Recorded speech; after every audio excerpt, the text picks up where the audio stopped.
کی آیات ہم پڑھیں گے اور سمجھنے کی کوشش کریں گے۔ اعوذ باللہ من الشیطان الرجیم والمحصنات من النساء الا ما ملكت ایمانکم کتاب اللہ علیکم، اور تم پر حرام کر دی گئیں شوہر والی عورتیں مگر وہ عورتیں جو جنگ کے بعد تمہاری ملکیت میں آ گئی ہوں۔ اللہ نے تم پر ان احکام کو فرض کر دیا، تمہارے لیے ان کے علاوہ عورتوں سے مہر دے کر شادی کرنا حلال کر دیا گیا ہے، بشرطے کہ نیت نکاح کی ہو، بدکاری کی نہ ہو۔ بس ان سے جب بحیثیت بیوی تم فائدہ اٹھاؤ تو انہیں ان کا مقرر شدہ مہر دے دو، اور مہر مقرر ہو جانے کے بعد اگر تم دونوں میاں بیوی آپس میں کسی مبلغ کے گھٹانے بڑھانے پر اتفاق کر لیتے ہو تو کوئی حرج نہیں، بے شک اللہ بڑا علم والا بڑی حکمت والا ہے۔ تو جیسے کہ ہم پچھلی آیات میں بھی جو معاشرتی احکام ہیں جو اللہ تعالیٰ نے ہمارے خاندان کے لیے معاشرت کے لیے دیے ہیں تو ان کی بات کر رہے ہیں۔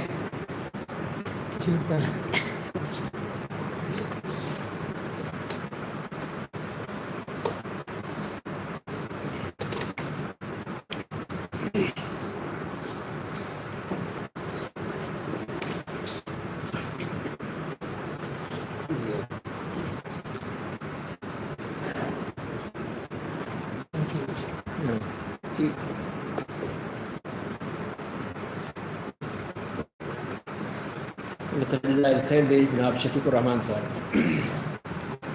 تو جو بات ہو رہی تھی کہ پچھلی آیت میں کہ جس میں ان خواتین کا ذکر کیا گیا تھا کہ جو کہ حرام ہے ان سے نکاح کرنا، اور کوئی شخص بھی ان سے کسی حالت میں بھی یہ کام نہیں کر سکتا ہے۔ اس کے بعد ہی پھر یہ آیت بھی آئی تو اس میں بھی ایک اور چیز بیان کر دی گئی کہ والمحصنات من النساء۔ تو محصنات کون سی عورتیں ہیں؟ تو وہ ہے کہ جو شادی شدہ عورتیں ہیں، وہ ہے انصاب اختلاط انصاب ہو جائے تو یہ ممکن ہی نہیں ہے۔ تو یہ اسی لیے پھر اللہ تعالیٰ نے اس کی وضاحت فرما دی کہ ظاہر ہے کہ جب کسی خاتون سے جب تک اس کا شوہر طلاق نہ دے دے یا اس کا انتقال نہ ہو جائے، عدت نہ گزرے، اس کے بعد پھر کوئی شخص شادی کر سکتا ہے اس سے، لیکن یہ ہے کہ شوہر کے ہوتے ہوئے پھر شادی نہیں کر سکتا۔ اسی لیے جو محرمات ہیں اس کے اندر بھی جو مختلف تفسیر میں بات کی گئی ہیں، علماء نے وضاحت کی ہے۔ ایک تو یہ ہے کہ جیسے میں نے ذکر کیا تھا کہ کوئی پھپھی اور بھتیجی ان کو جمع نہیں کیا جا سکتا، جیسے کہ دو بہنوں کو جمع نہیں کیا جا سکتا، اس لیے کہ یہ جو رشتے ہیں پھپھی بھتیجی ہے، خالہ بھانجی ہے، یہ جو ہیں وہ آپس کی محبت پر استوار ہوتے ہیں، آپس میں محبت ہے، آپس میں تعلق ہے، تو ان کو اگر ہم سوکنے بنا دیں گے تو پھر وہ ساری محبتیں ختم ہو جائیں گی۔ تو یہی وجہ ہے کہ دو بہنوں کو جمع کرنا وہ بھی حرام، اسی طرح پھپھی بھتیجی کے نکاح بیک وقت کرنا وہ بھی حرام، خالہ اور بھانجی کو جمع کرنا وہ بھی حرام قرار دے دیا کہ ایک نکاح میں ایک شخص ان کو دونوں کو جمع نہیں کر سکتا۔ اسی طرح جو عدت میں ہو خاتون کوئی، اس سے بھی منع کیا گیا کہ اس سے نکاح نہیں ہو سکتا جب تک کہ وہ عدت گزار نہ لے۔ پھر آزاد بیوی کے ہوتے ہوئے لونڈی سے شادی کرنا یہ بھی مناسب نہیں ہے، اس کو سے منع کیا گیا کہ جب آزاد ہے تمہارے پاس تو آزاد بیوی لو، لونڈی سے اسی صورت میں ہے جب کہ تم نہیں کر سکتے آزاد عورت سے، تو پھر ٹھیک ہے لونڈی سے کر لو۔ اور اسی طرح آزاد عورت سے شادی کی طاقت رکھتے ہوئے پھر لونڈی سے شادی کرنا یہ بھی منع کیا گیا، اس لیے کہ وہ اسی وقت کہا گیا ہے کہ جب کہ طاقت نہ رکھتے ہو۔ ایک آزاد عورت ظاہر ہے اس کا مہر زیادہ ہوگا تو اس کے لیے نہیں کر سکتے تو پھر لونڈی سے کر لو، اس کی اجازت دی گئی، لیکن اگر طاقت ہے تو پھر آزاد سے ہی کرو۔ اور 4 بیویوں کے ہوتے ہوئے 5 بیوی نہیں کر سکتے، حرام ہے، 4 ہی ہوں گی، 4 کے بعد نہیں ہے، جب تک کہ اگر ان میں سے کسی کو طلاق دیتے ہو یا انتقال کر جاتی ہے تو کر لو چوتھی، لیکن 5ویں نہیں ہوگی۔ اسی لیے جو اس وقت جاہلیت میں جو لوگ آئے تھے، کسی کی 10 بیویاں تھیں، کسی کی 6 بیویاں تھیں، تو آپ نے کہا سب چھوڑ دو سوائے 4 کے، 4 رکھ لو باقی سب کو چھٹی کرو۔ تو یہ ہے اسلام کا قانون ہے۔ اسی طرح جو لعان کی صورت ہے جیسے سورہ نور میں آئے گا، اگر وہ میاں بیوی میں مسئلہ پیدا ہو جائے، شوہر بیوی کے اوپر تہمت لگا دے تو اس میں لعان کا حکم دیا گیا ہے۔ اس کے پاس کوئی دلیل تو ہے نہیں، کوئی ثبوت تو ہے نہیں بیوی کے بارے میں، لیکن وہ الزام لگا رہا ہے، اسی تو الزام کے لیے پھر وہ کہہ دیا گیا کہ نہیں لعان ہوگا، اور لعان کے بعد ان دونوں میں ابدی طور پر تفریق کر دی جائے گی۔ اب وہ دونوں پھر کبھی نہیں مل سکتے، آپس میں نکاح ہو نہیں سکتا، تو لعان والی عورت سے نکاح کرنا بھی حرام قرار دیا۔ تو یہ بھی وہ محرمات ہیں جو کہ ہمیں مختلف احکام سے ملتے ہیں. اور اس کے بعد جو فرمائیں کہ اس کے علاوہ جو عورتیں ہیں ان سے تم شادی کر سکتے ہو، حلال ہے تمہارے. جو ان تمام جو آ گئیں یہ پابندیاں ان محرمات کے بعد، پابندیوں کے بعد، اب کسی سے کرنا چاہتے ہو تو ٹھیک ہے مہر دو. پھر اس کے لیے فرما دیا عورتوں سے مہر دے کر شادی کرنا حلال کر دیا گیا ہے، لیکن ایک شرط ہے کہ نیت نکاح کی ہو، نکاح کے ساتھ، غلط طریقے نہیں، دوستی یاری نہیں، بلکہ نکاح کر کے رکھو تاکہ تم اس کی ذمہ دار بنو. نان نفقہ دو، گھر دو، سب کچھ دو. ویسے ہی ہر جگہ منہ مارتے پھرنا یہ تو کوئی بات نہیں، یہ تو حرام بھی ہے اور ذمہ داری بھی کوئی نہیں ہے، مزے کر رہے ہیں. تو یہ غلط ہے، اسلام اس کی اجازت نہیں دیتا ہے. اسی لیے فرمایا کہ جب ان سے تم بطور بیوی تم نے اس کو رکھ لیا ہے تو اس کو مہر دو. فاتوہن اجورہن فریضہ، لازمی طور پر ان کا مہر ادا کرو. اور باقی یہ ہے کہ فیما تراضیتم کہہ دیا ہے، یعنی آپس میں رضامندی ہے. ٹھیک ہے کوئی گھٹانا ہے بڑھانا ہے تمہاری مرضی ہے، آپس میں طے کر لو کہ جو دیکھتے ہو کہ تمہیں یہ چیز دینی ہے یہ نہیں لینی ہے، یہ تم آپس میں کر سکتے ہو، اس میں کوئی مسئلہ نہیں ہے. ان اللہ کان علیما حکیما. اس کے بعد مزید جو فرمایا کہ ومن لم یستطع منکم طولا، جیسے ابھی ہم نے بات کی وہی بات یہاں پہ آ رہی اس آیت میں. اور تم میں جو شخص مومن آزاد عورتوں سے شادی کرنے کی استطاعت نہ رکھتا، یہ دیکھیے یہاں پہ یہ کہا نہ رکھتا، اس لیے کہ اس کی پرابلم زیادہ ہیں، اس کا مہر زیادہ ہے، اس کی تمام جو ضروریات ہیں وہ زیادہ ہیں. لونڈی تو بیچاری لونڈی ہے نا، اس کا معاملہ کم ہے، تو وہ تمہاری مومنہ لونڈیوں میں سے کسی سے شادی کر لے اگر نہیں کر سکتے، اس شرط کے ساتھ. اللہ تمہارے ایمان کو خوب جانتا ہے. اے مومنو تم سب آپس میں ایک ہو، بس تم ان کے مالکوں کی اجازت سے ان کے شادی کرو. اس کا ایک مالک ہے اس سے کر لو، تمہاری لونڈی ہے تم اس سے خود کرنا چاہتے ہو تم کر لو. اور ان کا مہر حسب دستور ان کو دو. جب شادی کرو گے تو اس کا مہر بھی دینا پڑے گا، اس کا مہر دو، چاہے وہ تھوڑا سا ہی ہوگا لیکن دینا ضروری ہے، بشرطے کہ وہ پاک دامن ہو، بدکار نہ ہو، اور پوشیدہ طور پر شناساؤں کو رکھنے والی نہ ہوں کہ ان کے آشنا ہیں، ان کے شناساں ہیں، ان کے دوست یار ہیں، وہ کام بھی چل رہا ہے ادھر یہ بھی چل رہا ہے. یہ نہیں ہو سکتا کہ جو نکاح کا ایک مقدس بندھن ہے اس کو کہا گیا. یہ نہیں ہے کہ بدکاری کے طور پر اور اپنی عیاشی کے لیے آدمی یہ کر لے، نہیں، اس کی اجازت نہیں دی گئی. بس جب وہ نکاح میں آ جائیں پھر اگر وہ بدکاری کا ارتکاب کریں تو انہیں آزاد عورتوں سے آدھی سزا دی جائے. ان کو پھر آدھی سزا دی جائے گی کہ لونڈیوں سے شادی کا یہ حکم تم میں سے ان کے لیے ہے جنہیں بدکاری کا خوف لاحق ہو جائے. اس لیے کہا ہے، اس لیے کہ معاشرے کو اس لعنت سے پاک کرنا ہے، تو اس میں کوئی بدکاری نہ ہو، غلط قسم کی حرکات نہ ہوں، غلط قسم کی دوستیاں یاریاں نہ ہوں، اختلاط نہ ہو. یہ تمام چیزیں اس سے بچانے کے لیے تاکہ یہ معاشرہ بالکل پاک سا.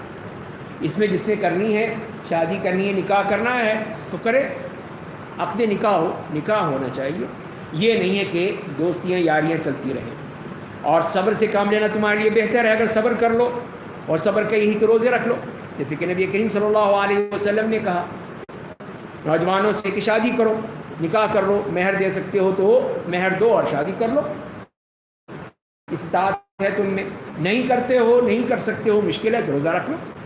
یہ دیکھیے روزے کا حل بھی بتا دیا کہ تمہیں کسی قسم کی کوئی مشکل نہیں ہونی چاہیے. اللہ بڑا مغفرت کرنے والا، بے حد رحم کرنے والا ہے. تو بعض لوگوں نے اس میں جو متعہ کا ذکر فرمایا گیا کہ اس کے حوالے سے جسے پچھلی آیت فَمَسْتَمْتَعْتُمْ بِهِ مِنْهُنَّ اسے متعے کا جواز قرار دے نکالنا چاہیے. اس کی شیعہ حضرات کے ہاں ہے کہ متعہ کیا ہے؟ ایک وقتی نکاح ہے، ایک دن کے لیے، ایک ہفتے کے لیے، ایک مہینے کے لیے، جتنی بھی آپس میں انڈرسٹینڈنگ ہو کہ اتنے دن میں تمہارے ساتھ رہوں گا یا رہوں گی، تو وہ پھر نکاح کر لیتے ہیں اور اس کا نام متعہ دیتے ہیں. کہ وہ یہ چیز جو تھی اسلام میں شروع میں جائز تھی، یا مانتے ہیں. اور وہ اس لیے تھی کہ خاص طور پہ جو جہاد میں جاتے تھے صحابہ کرام، گھر سے دور ہوتے تھے، کوئی کہیں ہے کوئی کہیں ہے، اب وہاں پہ خواہش تو پیدا ہوگی نا. ظاہر ہے کہ یہ بھی کھانے پینے کی طرح یہ بھی ایک خواہش ہے جو ایک انسان میں، ایک مرد میں ہوتی ہے، عورت میں بھی ہوتی ہے، مرد میں بھی. تو اب کے لیے چاہیے تو وہ جائز تھا، اور اس یا قیامت تک کے لیے اب وہ جائز نہیں. اب اس کی اجازت نہیں. جب ان کو محسوس ہوا، سنا ایک عورت کو سنا کر رہی تھی، ظاہر ہے کہ اس کی بھی اپنی بھی خواہش ہے، تو وہ اپنے شوہر کو یاد کر رہی تھی. تو حضرت عمر نے سنا تو سمجھ گئے کہ یہ تو واقعی بڑا خطرناک مسئلہ ہے. تو انہوں نے اپنی بیٹی سے آ کے پوچھا کہ ایک عورت اپنے شوہر سے کتنے عرصہ دور رہ سکتی ہے. تو انہوں نے اپنے انداز سے کہہ دیا تقریباً 6 مہینے تک. تو انہوں نے باقاعدہ فرمان جاری کر دیا کہ جو بھی سپاہی ہیں، فوجی ہیں، مختلف مورچوں پر ہیں، مختلف علاقوں میں ہیں، ان کو ہر 6 مہینے کے بعد گھر آنے کی اجازت دی جائے، چھٹی دی جائے. جائیں گھر جائیں، اپنی ضرورت پوری کریں، خواہش پوری کریں، رہیں اپنے بچوں کے ساتھ 1 ہفتہ 10 دن جتنے بھی ان کی اجازت ہوگی، اور اس کے بعد پھر واپس آئیں اپنی ڈیوٹی. یہ دیکھیے، یہ ہے. اگر وہ متع کا معاملہ ہوتا تو کیوں نہ کہہ دیتے کہ وہاں سے تلاش کر لو، کسی سے متع کر کے وہیں پہ گزارا کرو اپنا. لیکن جب ایک چیز حرام ہو گئی تو ہو گئی، اب اس کی اجازت نہیں ہے کہ اب اس کو بھی استعمال کیا جائے. یہ ہے اسلام کی شریعت کہ اس نے سب کا خیال رکھا ہے، مرد کا بھی، عورت کا بھی. تو لہذا وہ چیز جو جیسے میں نے عرض کیا کہ وہ جائز نہیں ہے کہ جس کو اس آیت سے لیا جاتا ہے. اگلی آیت میں فرمایا کہ یرید اللہ لیبین لکم ویہدیکم سنن الذین من قبلکم. اللہ چاہتا ہے کہ تمہارے لیے احکام کو بیان کر دے. یہ اللہ تعالیٰ خود چاہ رہے ہیں ہمارے لیے ایک ایک چیز کھول کھول کر بیان کر دیں، ہمیں بتا دیں کہ یہ تم نے کرنا ہے، یہ تم نے نہیں کرنا، دونوں طرح تمہیں بتا دیں. اور ان اچھے لوگوں کی راہ پر ڈال دے جو تم سے پہلے تھے، تمہارے ساتھ بھلائی کرے. اللہ بڑا علم والا، بڑی حکمت والا ہے. اور اللہ یہ بھی چاہتا ہے کہ تمہارے ساتھ بھلائی کرے. جو لوگ اپنی خواہشات کی پیروی کرتے ہیں وہ چاہتے ہیں کہ تم راہ راست سے بہت دور چلے جاؤ. اللہ تم سے بوجھ کو ہلکا کرنا چاہتا ہے. انسان کمزور پیدا کیا گیا ہے. تو یہ ہے اللہ تعالیٰ کی خواہش. اللہ تعالیٰ یہ چاہتا ہے اپنے بندوں سے کہ ان کی جو جائز خواہشات ہیں ان کو پورا کیا جائے. تو وہ بتا دیا. خود نہیں ہے کہ خود اپنی خواہشات کو پورا کرنے بیٹھ جاؤ، اپنی مرضی کرو، خود عیاشی شروع کر دو. نہیں، جو اللہ نے فیصلہ دیا اس کے مطابق کرو. تو اسی لیے اللہ تعالیٰ نے فرمایا کہ یخفف عنکم، تمہارے اوپر تخفیف چاہتا ہے، کم چاہتا ہے کہ تم پر کوئی بوجھ نہ بنے. وہی جیسے بنی اسرائیل کے اوپر بوجھ بنے. انہوں نے جیسے حرکتیں کیں، بات ماننے کو تیار نہیں تھے، نہ اللہ کی، نہ اللہ کے رسول کی، نہ موسیٰ علیہ السلام کی. تو یہ ہے کہ ان کے اوپر پابندیاں بڑھتی چلی گئیں، ان کے اوپر بندھن بنتے چلے گئے. اسی لیے فرمایا کہ اللہ تعالیٰ یہ نہیں چاہتا. تو یہ انہوں نے خود کیا اپنے طور پر. جب انہوں نے یہ حرکتیں کی تو اس کی بنا پر پھر ان کے اوپر یہ بندھن بندھے. تو لہذا انسان تو کمزور ہے، کمزور پیدا کیا گیا ہے. ایک دم کسی بھی تکلیف میں فوراً وہ پلٹ جاتا ہے، بہہ جاتا ہے اور اس کے مطابق چل پڑتا ہے. تو اسی لیے اللہ تعالیٰ نے اس کے لیے آسانیاں رکھ دی. تو یہی اللہ تعالیٰ کی طرف سے بہت بڑی نعمت ہے کہ رخصت دے دی. رخصت دے دی جب کوئی پرابلم ہے، مشکل ہے، انسان نہیں کر سکتا، اسی لیے پھر ہمیں رخصت دے دی. تو یہی چیز فرمائی گئی یا ایھا الذین آمنوا. اس کے بعد یہ جو بات آ رہی ہے اس آیت نمبر 29 میں کہ یا ایھا الذین آمنوا لا تأکلوا اموالکم بینکم بالباطل. اے ایمان والو، تم لوگ اپنا مال آپس میں ناحق مت کھاؤ، سوائے اس طور پہ کہ آپس کی رضامندی سے بذریعہ تجارت ہو. تو یہ ہے کہ لین دین میں کہ غلط طریقہ نہیں ہے، کوئی بھی چیز غلط طریقے سے نہیں، دھوکہ دہی سے، کہیں فراڈ سے، کرپشن سے، ہیلے بہانے سے، کسی طور پہ بھی اپنے کسی مسلمان بھائی کا مال مت کھاؤ. سختی سے منع کر، لا تأکلوا اموالکم بینکم بالباطل. تو اگر معاملہ باطل ہے، غلط ہے، تو ناجائز ہے، حرام ہے، نہیں لے سکتے تو. اور دوسری بات یہ ہے کہ جو بھی تجارت ہو باہمی رضامندی سے ہو. آپ جاتے ہیں کسی دکان پہ جاتے ہیں، مارکیٹ میں جاتے ہیں، تو آپ رضامند ہوتے ہیں کہ ہاں میں یہ چیز لینی ہے، خوشی سے لیتے ہیں. آپ وہ کہتے ہیں اتنے پیسے ہیں، آپ اس میں بارگیننگ کرتے ہیں، وہ بھی کہتے ہیں ہاں ٹھیک ہے چلو دے دو، آپ بھی کہتے ہیں ہاں میں بھی راضی ہوں، دے دیتے ہیں. یہ ہے باہمی رضامندی. کوئی سختی نہیں ہے، زبردستی نہیں ہے، نہ آپ اس سے چھین رہے ہیں نہ وہ آپ سے چھین رہا ہے، بلکہ آپس کی رضامندی ہے. یہ فرمایا کہ تراویتم بھی، جو تراجم منکم، آپس میں رضامندی سے. دوسری بات یہ فرمائی گئی کہ دیکھو خودکشی مت کرو، اپنے آپ کو ایک دوسرے کو قتل مت کرو. تو یہ قتل یا خودکشی کرنا یا پھر ایسی چیزیں لانا کہ معاشی طور پر ایسے معاملات بن جائیں کہ آدمی خودکشی پہ مجبور ہو جائے.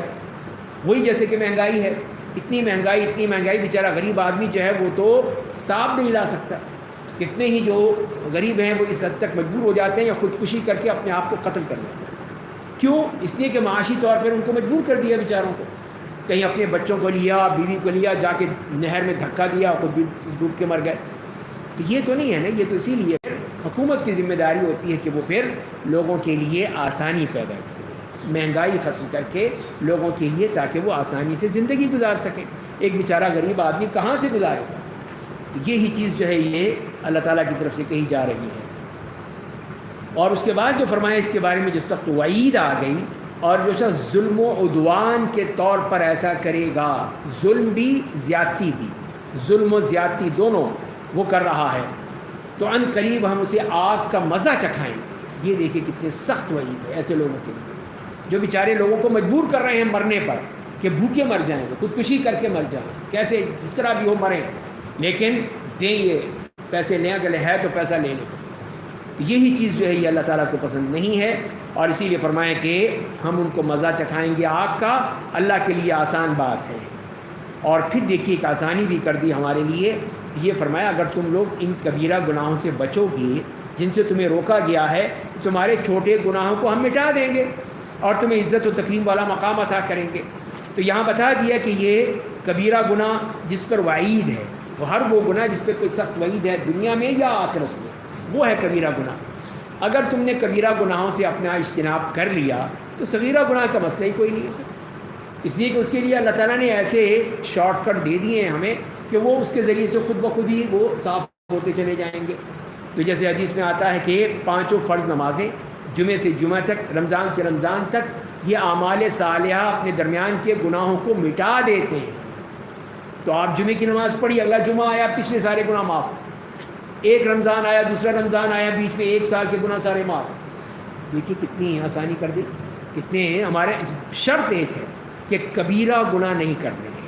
اگر کبیرہ گناہ سے تم بچ گئے، بچا لیا اپنے آپ کو، تو صغیرہ گناہ تو ہم ویسے ہی معاف کر دیں. دیکھیے کتنی آسانی سے آدمی صاف ہو گیا.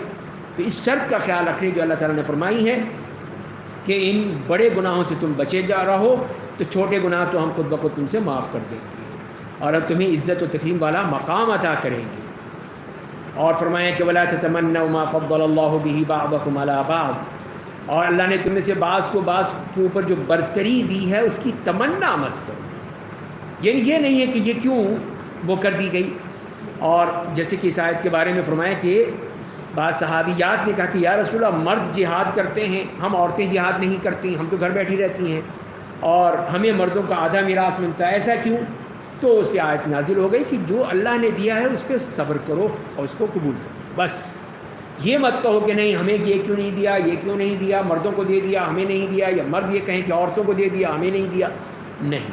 وَلَا تَتَمَنَّوْا مَا فَضَّلَ اللَّهُ بَعْضَكُمْ عَلَىٰ بَعْضٍ، اس لیے کہ اس میں فرق ہے، برابر نہیں ہے. مرد مرد ہے، عورت عورت ہے.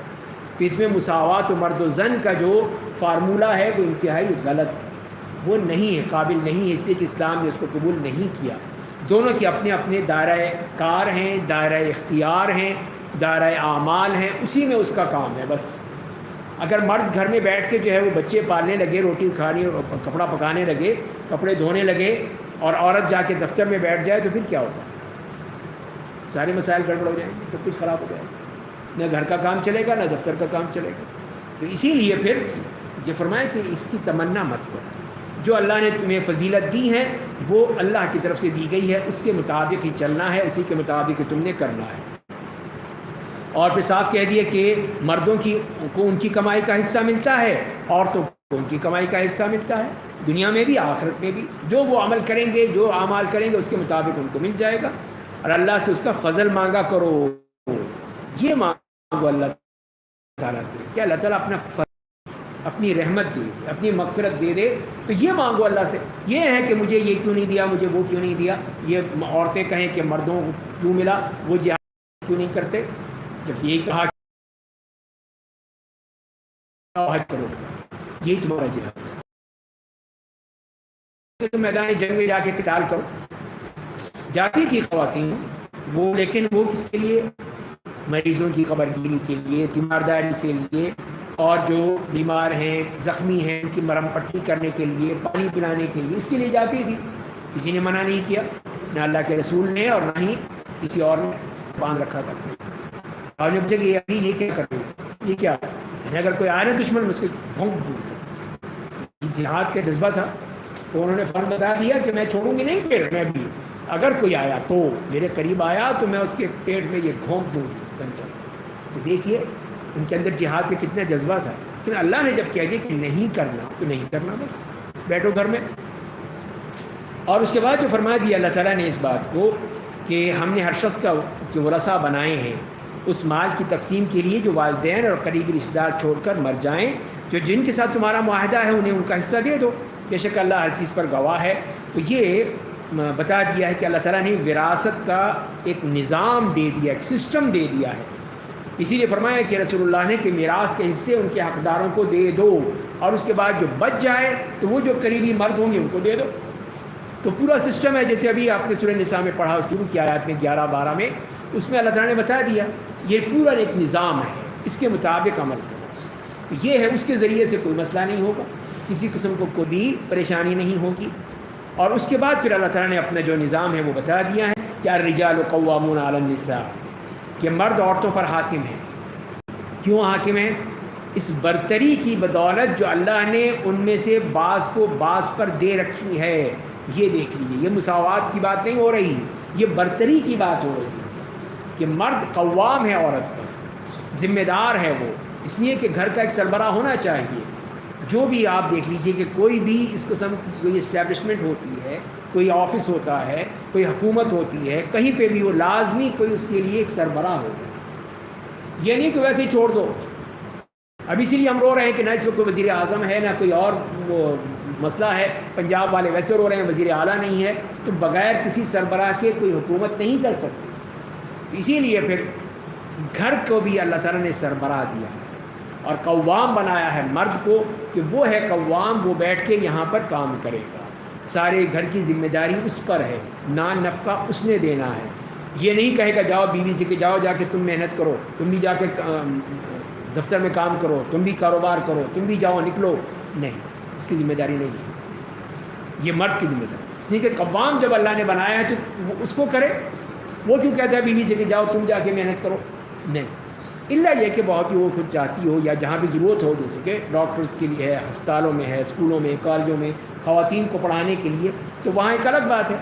لیکن یہ ہے کہ ہر جگہ پہ آپ پہنچا دیں عورتوں کو، جہاں مرد کام کر سکتے ہیں وہاں اس کی کیا ضرورت ہے؟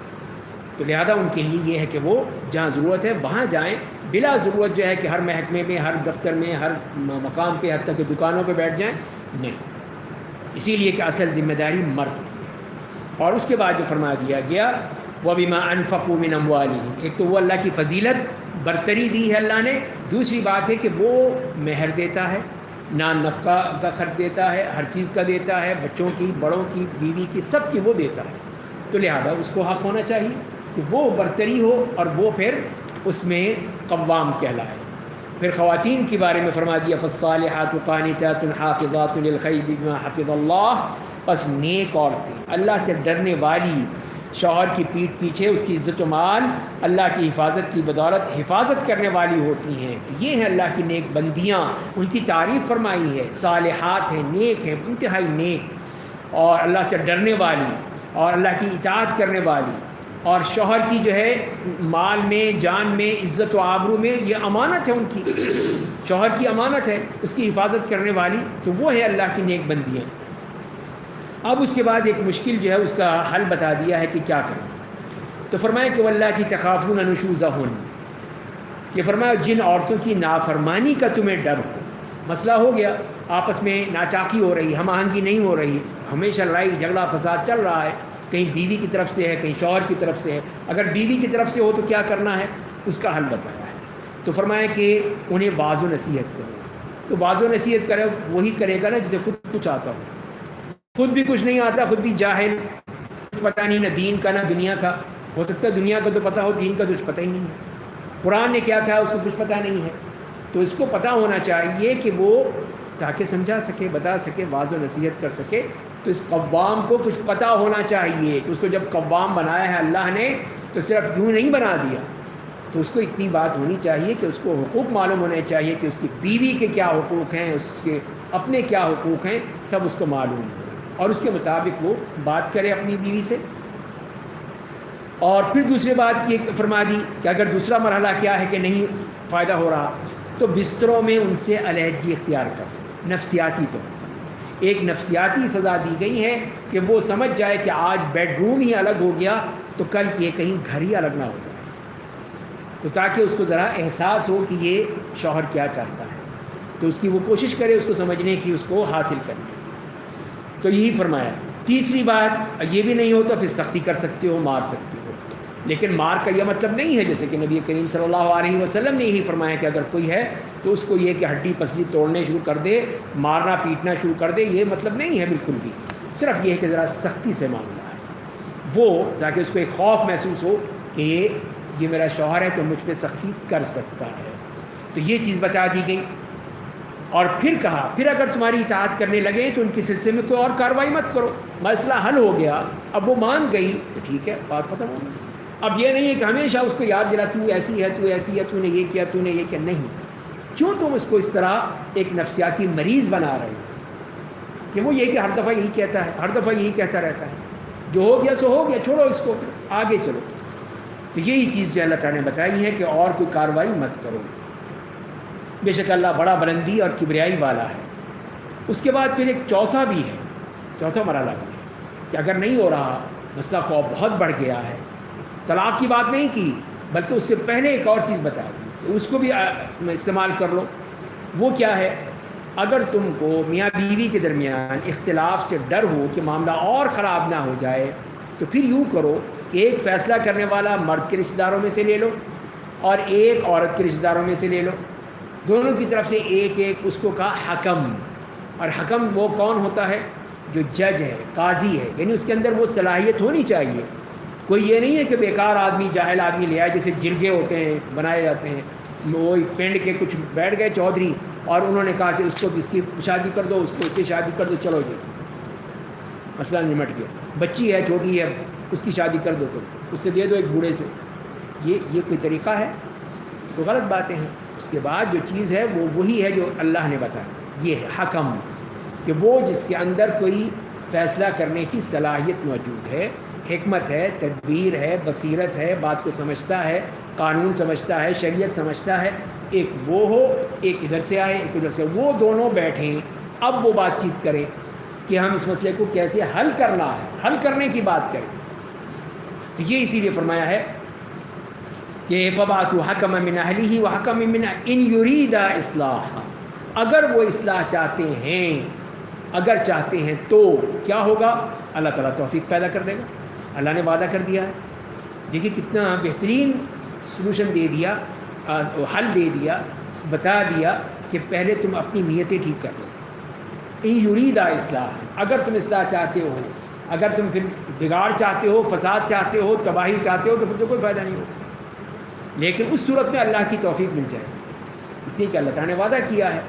اور اگر نہیں ہوتا ہے، دونوں طرح دیکھ لیا، کر لیا، نہیں ہوتا تو پھر ٹھیک ہے، کہہ دیں نہیں مسئلہ حل ہو رہا ہے، جائیں گی طلاق دو، تو مسئلہ طلاق کا بات۔ یہ دیکھیے 4 سٹیپس بتائے گئے، ان 4 سٹیپس کے بعد پھر اب تم آگے مسئلہ دیکھو کہ کیا کریں، پہلے ان کو تم نے کیا ہے یا نہیں کیا ہے۔ اسی لیے جو اس فوراً پہلے ایک ذرا سی بات میں فوراً طلاق کر کے تینوں فائر کر دیتے ہیں اور سارا گھر دبا دیتے ہیں، جلا کے بھسم کر دیتے ہیں، بعد میں روتے ہیں کہ اب کیا کریں۔ اب یہ کہ جاؤ بھابھی کو جاؤ انہوں کو دیکھو فتویٰ لے کے آؤ، وہ فتوے لینے بھاگتے تھے۔ یہ ہے طریقہ، بس یہ نہیں دیکھتے قرآن نے کیا کہا ہے، قرآن نے اللہ تعالیٰ نے کیسے بہترین انداز سے، بہترین طریقے سے اس کو حل کرنے کے 4 سٹیپس بتائے گئے ہیں، ان پر عمل کریں گے مسئلہ حل ہوگا، نہیں عمل کریں گے تو روتے رہیں گے۔ بے شک اللہ بڑا علم والا، پوری خبر رکھنے والا ہے۔ اس کے بعد پھر یہ 10 حقوق بیان کر دیے گئے ہیں، فرمایا کہ وَاعْبُدُوا اللَّهَ وَلَا تُشْرِكُوا بِهِ شَيْئًا، اللہ کا حق پہلے ہے، اللہ کی عبادت کرو، اس کے ساتھ کسی کو شریک مت بناؤ۔ اور دوسری، والدین کے ساتھ اچھا برتاؤ کرو، اچھا سلوک کرو۔ تیسری، اور رشتہ داروں کے ساتھ، یتیموں کے ساتھ، مسکینوں کے ساتھ، ان کے ساتھ اچھا سلوک کرو۔ اور پھر پڑوسی جو رشتہ دار ہو، رشتہ دار پڑوسی کہ رشتہ دار بھی ہے، پڑوسی بھی ہے، مسلمان بھی ہے، تو 3 رشتے ہو گئے اس کے ساتھ، تو کتنے اس کا حق بن گیا، حق بڑھتا چلا گیا کہ اب اس کا حق بھی زیادہ ہو گیا کہ پڑوسی تو ہے ہی، پھر رشتہ دار بھی ہے، عزیز ہے آپ کا، اس کی وجہ سے بھی پھر آپ کا سب سے بڑا جو رشتہ ہے مسلمان کا ہے، اسلام کا رشتہ ہے، تو پھر آپ کو اس کا خیال رکھنا ہے کہ اس کے ساتھ اس کا پورا حق ادا کیا جائے۔ دوسرا پھر کون سا ہے؟ اجنبی پڑوسی ہیں، 3 پڑوسی بتائے ہیں اللہ نے۔ وہ ہے اجنبی جو رشتہ دار نہیں ہے تو ٹھیک ہے، لیکن اس کا بھی حق ہے۔ اسی لیے جیسے حدیث میں آتا ہے کہ نبی کریم صلی اللہ علیہ وسلم کے پاس حضرت جبریل نے اتنی بار کہا اس کے پڑوسی کے بارے میں کہ انہوں نے کہا سمجھا کہ شاید اس کو وارث بھی بنا دیا جائے گا مرنے کے بعد، کہ اگر یہ پڑوسی مر جائے تو دوسرا پڑوسی جو ہے وہ اس کے مال میں حقدار ہوگا۔ خیر یہ تو نہیں آیا، لیکن رسول اللہ یہی فرما رہے ہیں کہ اتنی تاکید فرمائی۔ اسی سے معلوم ہوتا ہے کہ پڑوسی کا حق کتنا بڑا ہے، چاہے کوئی بھی ہو، حتیٰ کہ غیر مسلم بھی کیوں نہ ہو، اس سے بھی ہم نے اسی طرح وہ پڑوس کا حق ادا کرنا ہے، تو اس کا خیال رکھنا ہے۔ اور تیسری کون ہے؟ والصاحب بالجنب، تو یہ وہ ہے جو کہ پہلو سے لگے ہوئے دوست مراد یہ کہ آپ کے کولیگز جو آپ کے ساتھ کام کرتے ہیں، آپ کے کاروبار میں ہیں، آپ کے آفس میں ہیں، آپ کے اسکول کالج میں ہیں، یونیورسٹی میں ہیں، کہیں پہ بھی ہیں، یہ سب آپ کے ساتھی ہیں، تو یہ بھی پڑوسی کا حق رکھتے ہیں کہ ان کے ساتھ بھی اچھا سلوک کیا جائے، لڑائی جھگڑا نہ کیا جائے۔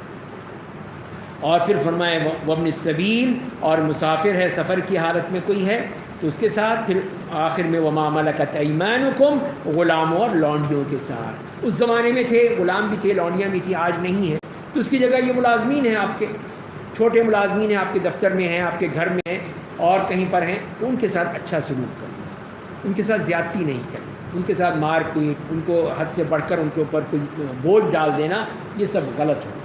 جتنی ان کی استطاعت ہے اس کے مطابق کیا جائے۔ ان اللہ لا يحب من كان مختالا فخورا، بے شک اللہ اکڑنے والے اور بڑا بننے والے کو پسند نہیں کرتا۔ اللہ تعالیٰ کو یہ پسند نہیں آتی کہ آدمی اکڑ لے کہ نہیں میں تو یہ ہوں، میں وہ ہوں، اسی لیے بس میری بات مانو، نہیں، تواضع ہونی چاہیے۔ فرمایا کہ خاص طور پہ وہ لوگ انہی میں اکڑنے والوں میں سے جو خود بخل کرتے ہیں، لوگوں کو بخل کرنے کا حکم دیتے ہیں، اللہ نے انہیں جو فضل دیا اسے چھپاتے ہیں، اور ہم نے کافروں کے لیے بڑا رسوا کن عذاب تیار کر رکھا ہے۔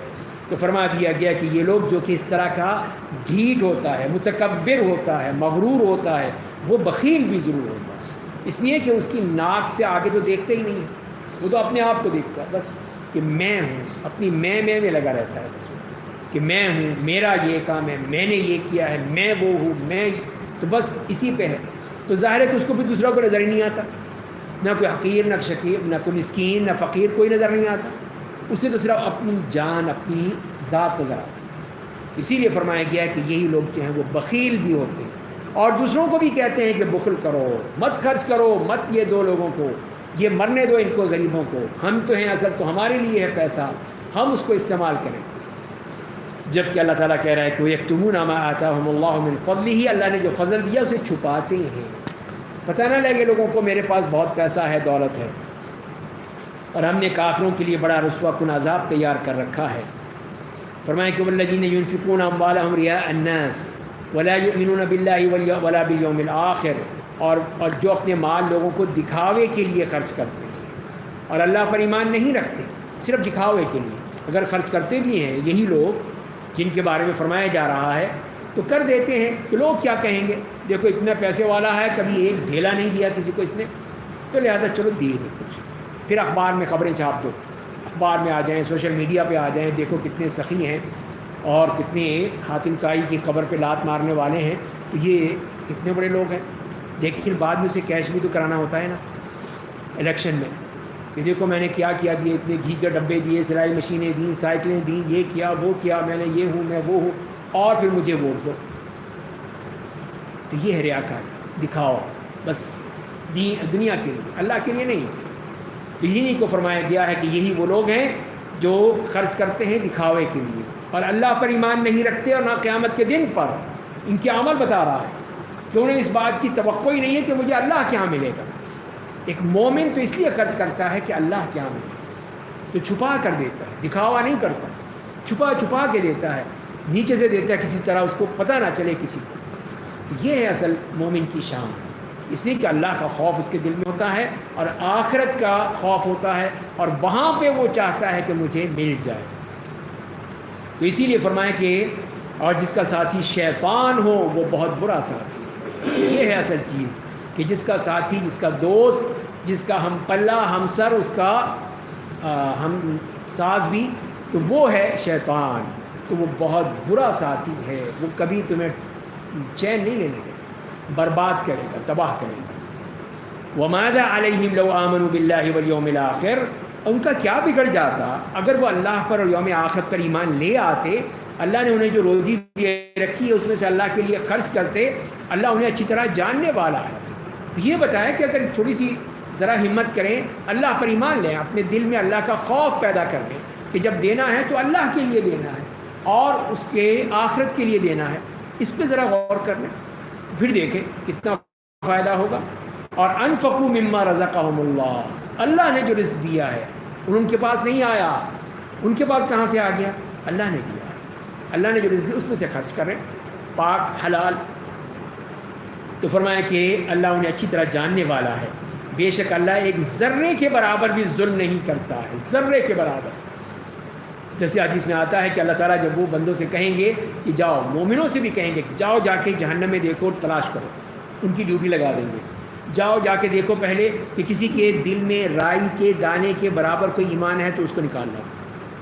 تو وہ جائیں گے، تلاش کریں گے، ٹوٹولیں. اللہ تعالیٰ دے گا ان کو کوئی ایسا، کیا کہہ لیجیے کہ کسی قسم کا معیار ہے، میزان ہے کوئی چیز دیکھنے کا کس کی کتنا ایمان ہے، تو جا کے دیکھ لیں گے، وہ آ جائیں گے. اللہ تعالیٰ کہے گا پھر جاؤ، اب جا کے دیکھو جو ذرہ برابر ایمان کا ادنا ترین ذرہ جو ہے، بالکل ایک تھوڑی سی چیز، اتنا بھی ہے اگر تو اس کو بھی لے آؤ، جاؤ.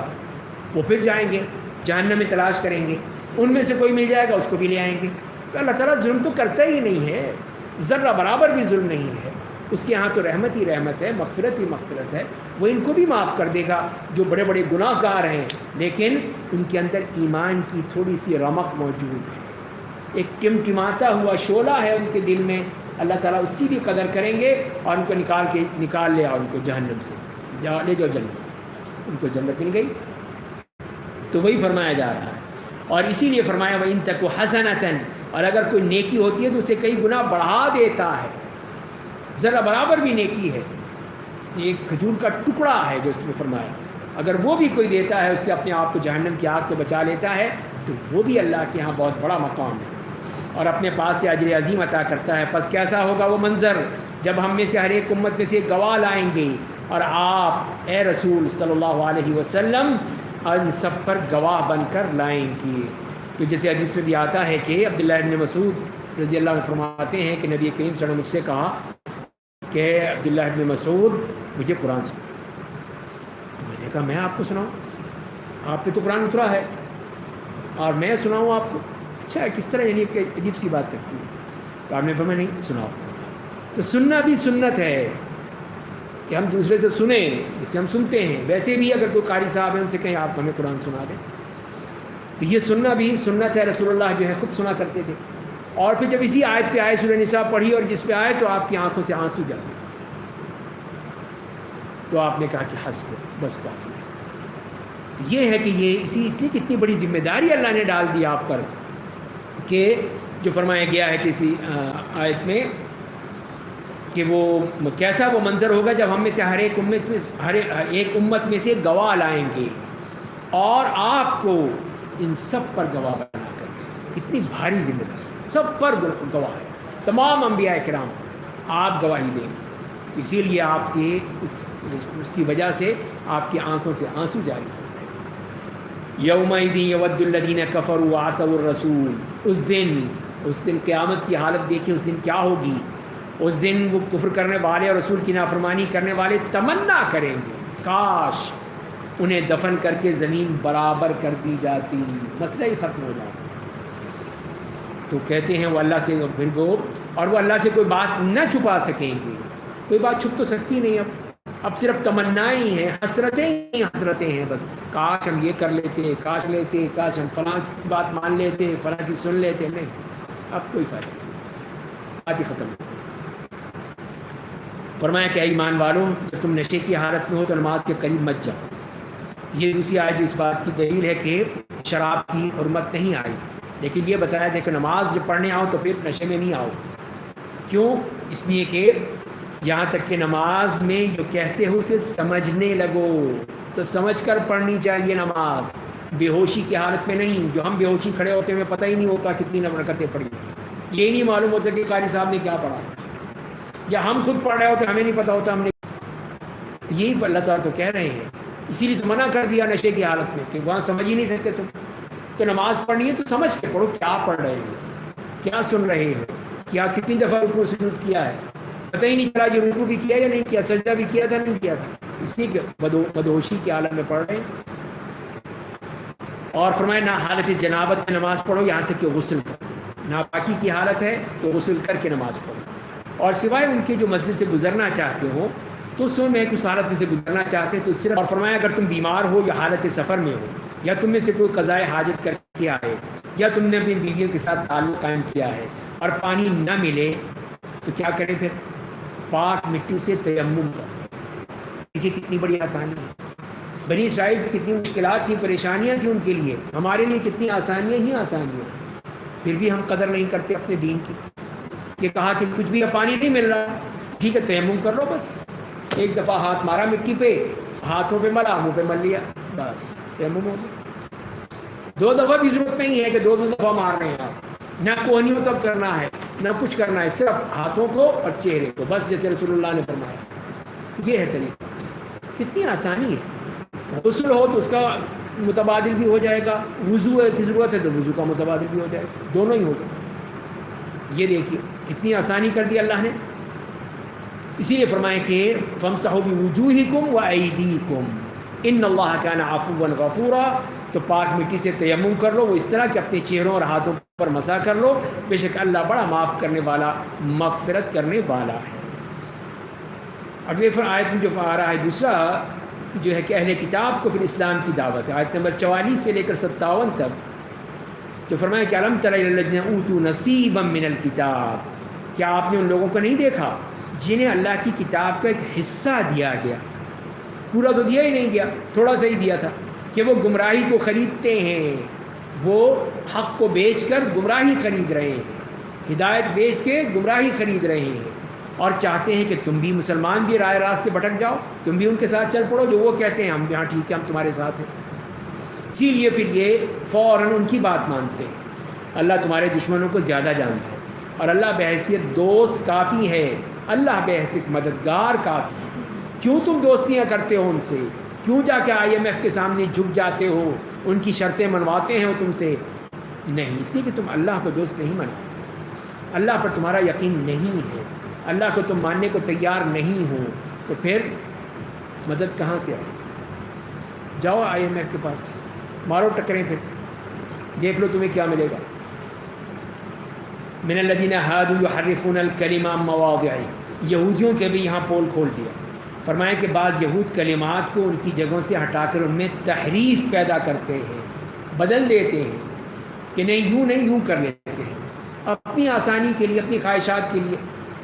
یعنی اس کے لیے فرمایا اور کہتے ہیں کہ ہم نے سنا اور ہم نے نافرمانی کی، سمعنا وعصینا، یہی ہمارا طریقہ ہے، یہ ان کا موٹو ہے. ہمارا کیا ہے؟ سمعنا واطعنا، ہم نے سن لیا، ہم مانیں گے، ہم کریں گے. تو لہذا یہودی مت بنو، جو اللہ نے کہا ہے اس کے مطابق کرو، سمعنا واطعنا. تو یہودیوں نے یہی کہا کہ ہم نے سنا ہے لیکن ہم مانیں گے نہیں، اور کہتے ہیں کہ تم سنو تمہیں نہ سنایا جائے، بہرے ہو جاؤ مت سنو اور ہماری رعایت کرو. زبان موڑ کر کہتے تھے کہ راعینا، جیسے ہم سورہ بقرہ میں پڑھا، وہی بات یہاں فرمائی کہ زبان موڑ کر یہ بات کہہ رہے ہیں کہ راعینا، ہمارا چرواہا. ایک تو گستاخی، ذلیل کرنا، دوسری اپنی باتیں منوانا. تو ان کے لیے بہتر اور زیادہ مناسب ہوتا ہے، لیکن اللہ نے جو فرمایا کہ دین میں عیب نکالنے کے لیے کہتے ہیں یہ سب. ان کا مقصد کیا ہے؟ یہ ہے مقصد کہ دین میں عیب پیدا ہو جائے. یہ دیکھو ان کو کیا پتہ، یہ لوگ تو جاہل ہیں، بیوقوف لوگ ہیں. اور فرمایا اگر وہ کہتے کہ ہم نے سنا اور ہم نے اطاعت کی، اگر یہ کہتے اور سنیے، یہ کہتے وانظرنا واسمع وانظرنا، سنیے اور ہمیں مہلت دیجیے، یہ کہنے کا طریقہ، یہ کہنا چاہیے تھا، تو ان کے لیے بہتر ہوتا، زیادہ مناسب ہوتا. لیکن نہیں مانے. نتیجہ کیا نکلا؟ اللہ نے ان کے کفر کی وجہ سے ان پر لعنت دی. ملعون ہے یہ، ملعون یہ یہودی. اس لیے وہ صرف برائے نام ایمان کا اظہار کرتے ہیں، صرف دکھانے کے لیے کہ ہم بھی تمہارے ساتھ ہیں، تو لہذا ہماری بات نہیں۔ پھر فرمایا انہی کو یا ایھا الذین اوتوا الکتاب، اے وہ لوگوں جنہیں اللہ کی کتاب دی گئی ہے، ہم نے جو قرآن اتارا ہے اس پر ایمان لے آؤ ہے۔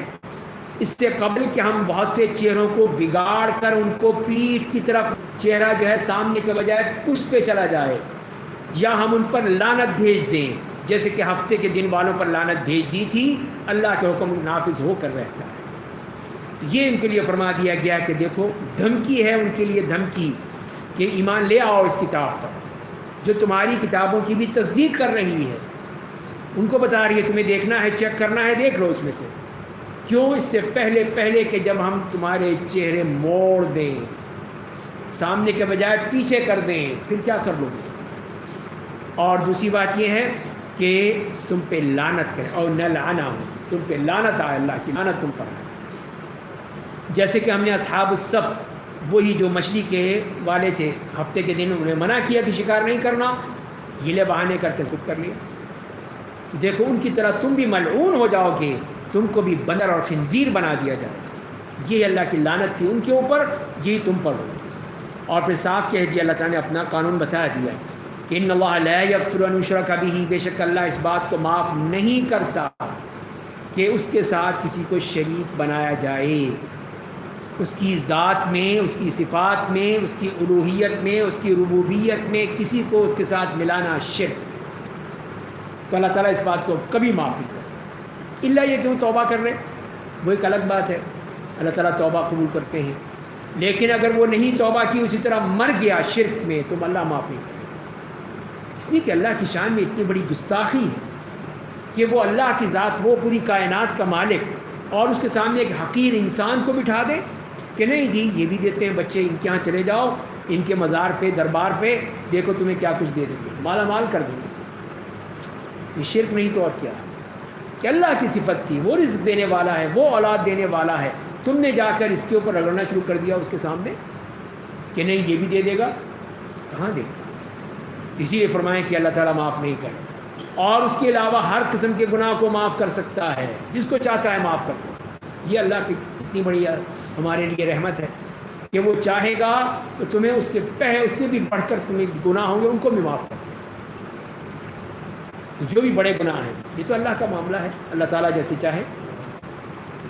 تو فرمائیں کہ جو شخص کسی کو اللہ کا شریک بناتا ہے، وہ ایک بڑے گناہ کی افترا پردازی کرتا ہے، اس لیے کہ اس نے گستاخی کی ہے، جھوٹ بولا ہے، اللہ کے ساتھ کسی اور کو شریک بنا دیا ہے۔ تو کیا آپ لوگوں نے ان کو نہیں دیکھا جو اپنے آپ کو پاکیزہ کہتے ہیں کہ ہم بڑے پاک ہیں، بڑی اپنی پاکیزگی بیان کرتے رہتے ہیں؟ تو فرمائیں کہ بلکہ اللہ جسے چاہتا ہے پاکیزہ بناتا ہے، ان پر کچھ بھی ظلم نہیں ہوگا۔ تو لہذا اپنے آپ کو یہ مت کہو کہ میں بڑا پوتر ہوں، میں بڑا پاکیزہ ہوں، میں بڑا پاک صاف ہوں، نہیں، وہ تو اللہ جس کو پاکیزہ بناتا ہے، یہ اللہ کے ہاتھ میں ہے۔ تو فرمائیں کہ بل اللہ یزکی من یعلمون فتیلا، اور وہ لوگ کچھ بھی ظلم نہیں ہوگا، ذرہ برابر بھی ظلم نہیں ہوگا ان میں۔ اور جو فتیل کہا گیا ہے اس میں، اس سے مراد یہی ہوتی ہے کہ وہ جو کھجور میں آپ جانتے ہی ہیں کہ ایک تو اس کے اوپر جھلی ہوتی ہے، ایک کھجور کے اندر ایک لکیر سی ہوتی ہے، یہ ہے فتیل۔ اس کے برابر بھی جو بالکل ایک باریک سی لکیر ہے، اس کے بارے میں بھی فرمایا کہ اتنا بھی ظلم نہیں کرتا اللہ تعالیٰ۔ اسی لیے پھر آدمی کو اطمینان ہونا چاہیے کہ ظلم تو ہوگا نہیں کسی صورت میں بھی۔ تو آپ دیکھیے کہ وہ کس طرح اللہ پر جھوٹ بہتان باندھتے ہیں، اور صریح گناہ کے طور پر یہی کافی ہے۔ یہی کتنا بڑا بہتان ہے اللہ کے بارے میں کہ اللہ کے ساتھ کسی کو شریک بنا دیا۔ کیا آپ نے لوگوں کو نہیں دیکھا جنہیں کتاب الہی کا حصہ دیا گیا، وہ بتوں اور شیطانوں پر ایمان رکھتے ہیں، ان پر ایمان ہے، ان بتوں پہ، ان جو انہوں نے خود ساختہ ان کے بت ہیں، ان کے دربار ہیں، ان کے مزار ہیں، خود بنائے ہیں انہوں نے، ان پر ایمان رکھتے ہیں کہ یہ بڑے ہمارے کام کرنے والے ہیں۔ اور کافروں کے بارے میں کہتے ہیں کہ یہ لوگ ایمان والوں کے مقابلے میں زیادہ صحیح راستے پر ہیں۔ یہ دیکھیے ان لوگوں کی خباثت کہ یہودی جو ہے مشرکین سے کہہ رہے ہیں کہ تم تو بڑے قابل لوگ ہو، بڑے سمجھدار ہو، بڑے ہی تم نیک لوگ ہو، یہ مسلمان تو کچھ بھی نہیں ہے، ان کے پاس کیا ہے؟ تو ان کو جو ہے یہ صحیح راستے بھڑکتی آگ ان کے لیے کافی ہے۔ بے شک جن لوگوں نے ہماری آیتوں کا انکار کیا ہم انہیں آگ کا مزہ چکھائیں گے، جب ان کے چمڑے ان کی کھال پک جائیں گی تو ہم ان کے چمڑوں کو بدل دیں گے تاکہ وہ عذاب کا مزہ چکھیں، بے شک اللہ زبردست اور بڑی حکمتوں والا ہے۔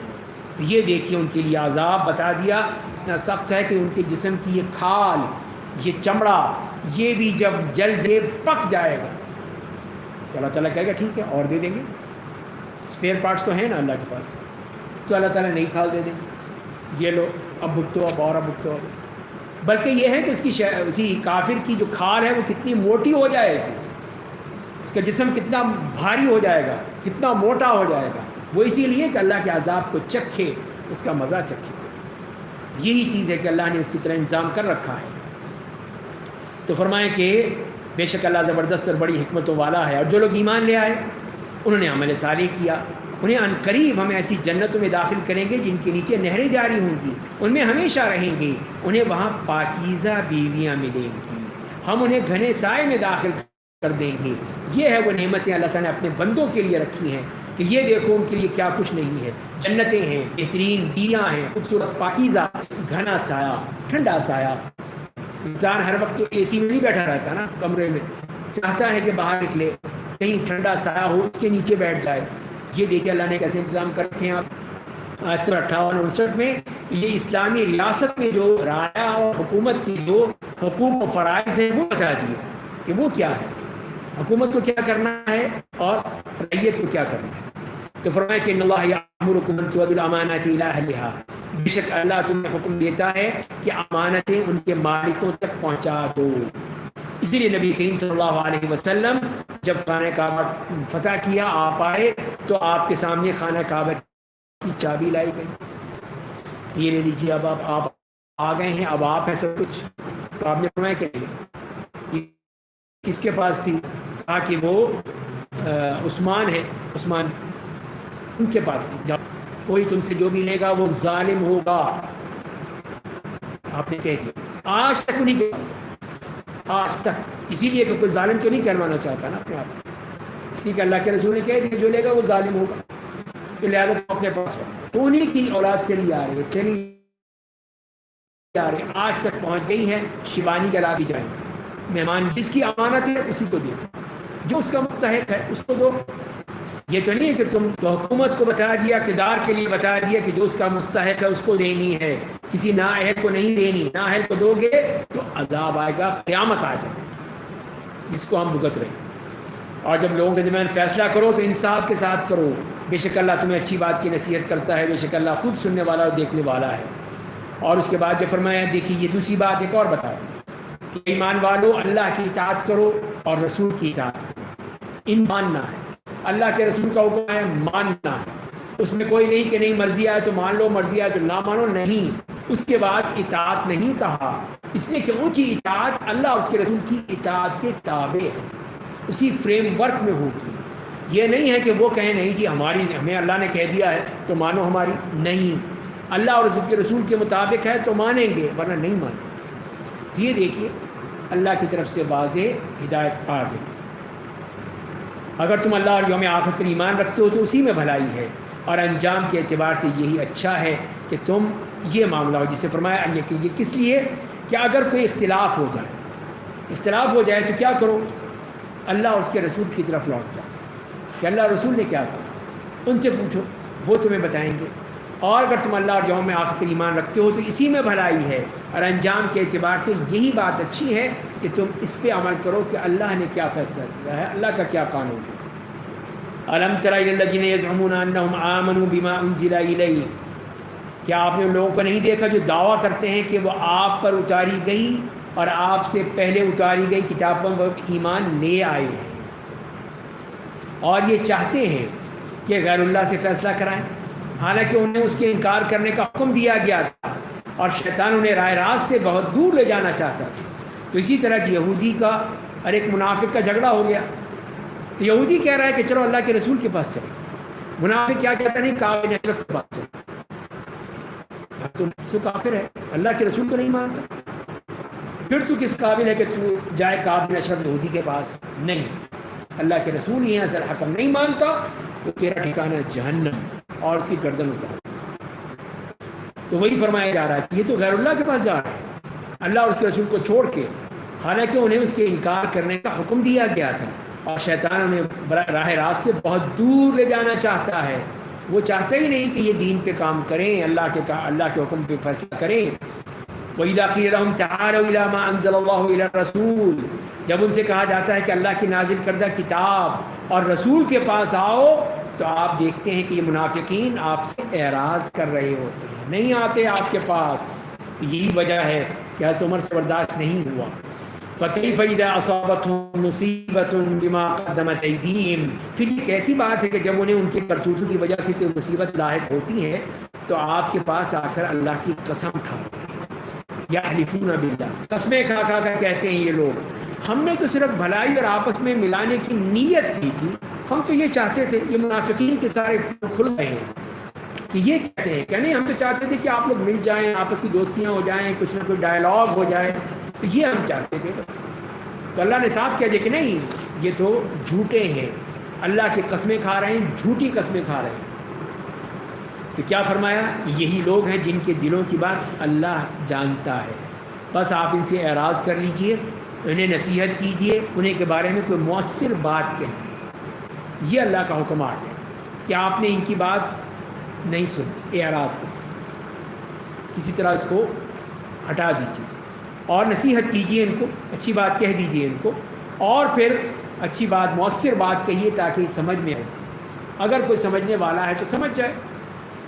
اور ہم نے ہر رسول کو سب اس لیے بھیجا کہ اللہ کی اجازت سے اس کی اطاعت کی جائے. ہر نبی کی اطاعت، نبی کی اطاعت ہوگی تو بات بنے گی، اگر اطاعت نہیں ہے تو پھر فائدہ کیا ہوا نبی کا. اور یہ لوگ جب انہوں نے اپنے آپ پر ظلم کیا، آپ کے پاس آتے، پھر اللہ سے مغفرت طلب کرتے اور رسول ان کے لیے مغفرت طلب کرتے تو اللہ کو توبہ قبول کرنے والا پاتے اور نہایت مہربان پاتے. لیکن یہ تو مانتے ہی نہیں ہیں. اسی لیے فرمایا جا رہا ہے کہ اگر واقعی یہ مومن ہوتے تو ان سے زیادتی ہو جاتی، انسان سے زیادتی ہو جاتی تو پھر اللہ کی طرف آتے، اللہ کے رسول سے کہتے، وہ ان کے لیے مغفرت مانگ لیتے. لیکن نہیں، تو ماننے کو تیار نہیں ہے. فلا وربک لا یؤمنون، کہ اللہ تعالیٰ نے واضح کہہ دی بات. بس آپ کے رب کی قسم، آپ کے رب کی قسم، یہ کہیں کہیں آیا قرآن کہیں بہت ہی اہم بات ہے، وہاں اس طرح اللہ تعالیٰ نے کہا ہے کہ آپ کے رب کی قسم. میری قسم بھی نہیں کہا، بلکہ یہ کہا آپ کے رب کی قسم، آپ کو ساتھ رکھ کے. کیا کہا؟ کہ وہ لوگ مومن نہیں ہو سکتے، صاحب ایمان نہیں ہو سکتے، ان کو مومن نہیں کہہ سکتے. کیوں؟ جب تک کہ اپنے آپ کو، آپ صلی اللہ علیہ وسلم کو اپنے اختلافی امور میں اپنا فیصل نہ مان لیں، آپ کو جج نہ مان لیں، آپ کو پوری طرح اپنی ہر بات میں قاضی نہ مان لیں، آپ کی بات نہ، اس وقت تک مومن ہی نہیں ہے، ایمان ہی نہیں. یہ یہاں تک کہتے ہیں، اسی لیے کہ یہ چیز بڑی حساس بات ہے. تو فرمائیں کہ پھر یہ بھی نہیں، پھر آپ کے فیصلے کے بارے میں اپنے دلوں میں کوئی تکلیف نہ محسوس کریں، کسی قسم کی کوئی کسک نہیں ہونی چاہیے کہ چلو مان تو لیتے ہیں، کرنا پڑے گا، یہ ہے وہ ہے. نہیں، ماننا پڑے گا. اور تیسری بات، پوری طرح سر تسلیم خم کرنا ہوگا، جھکنا ہوگا اس کے آگے، اس حکم کے سامنے ماننا ہوگا، تبھی بات بنے گی. اسی لیے یہ فرما دیا کہ یہ تینوں شرطیں اگر نہیں پائی جاتی تو وہ مومن نہیں ہیں. لازمی ہے کہ تینوں شرطیں ہوں، کہ رسول اللہ کے فیصلے پر راضی ہونا، نمبر 2 دل بات میں اس کا یقین رکھنا کہ یہ فیصلہ برحق ہے، نمبر 3 کہ اس فیصلے کو قبول کرنے میں ذرہ برابر بھی تردد نہیں ہونا چاہیے، اس کے سامنے اپنا سر جھکا دینا ہے. اگر یہ تینوں باتیں ہیں تو مومن ہے، نہیں ہے تو مومن نہیں ہے. اللہ نے قسم کھا کے کہا فلا وربک، آپ کے رب کی قسم. تو دیکھیے اس میں غلط بات تو نہیں ہو سکتی. تو لہذا یہ تینوں شرطیں پائی جائیں تو پھر ہم مومن ہیں، ورنہ مومن نہیں ہیں، ایمان سے تہی دامن ہے. فرمایا اگر ہم ان پر فرض کر دیتے کہ اپنے آپ کو قتل کرو یا اپنے گھروں سے نکل جاؤ تو ان میں تھوڑی سی تعداد کے علاوہ اس حکم کی تعمیل نہ کرتے.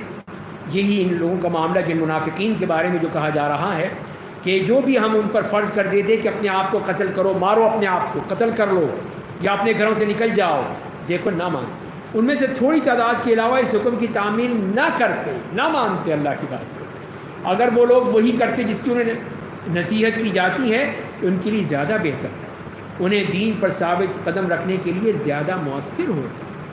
بات تو مانو، تو ماننے کو تیار نہیں ہے، تو اسی لیے یہ اللہ کی طرف سے عذاب آتا ہے، اور تب ہم انہیں اپنے پاس سے اجر عظیم دیتے اس بات پہ، وَلَهَدَيْنَاهُمْ صِرَاطًا مُسْتَقِيمًا، اور انہیں سیدھی راہ پہ ڈال دیتے، سیدھا راستہ دکھا۔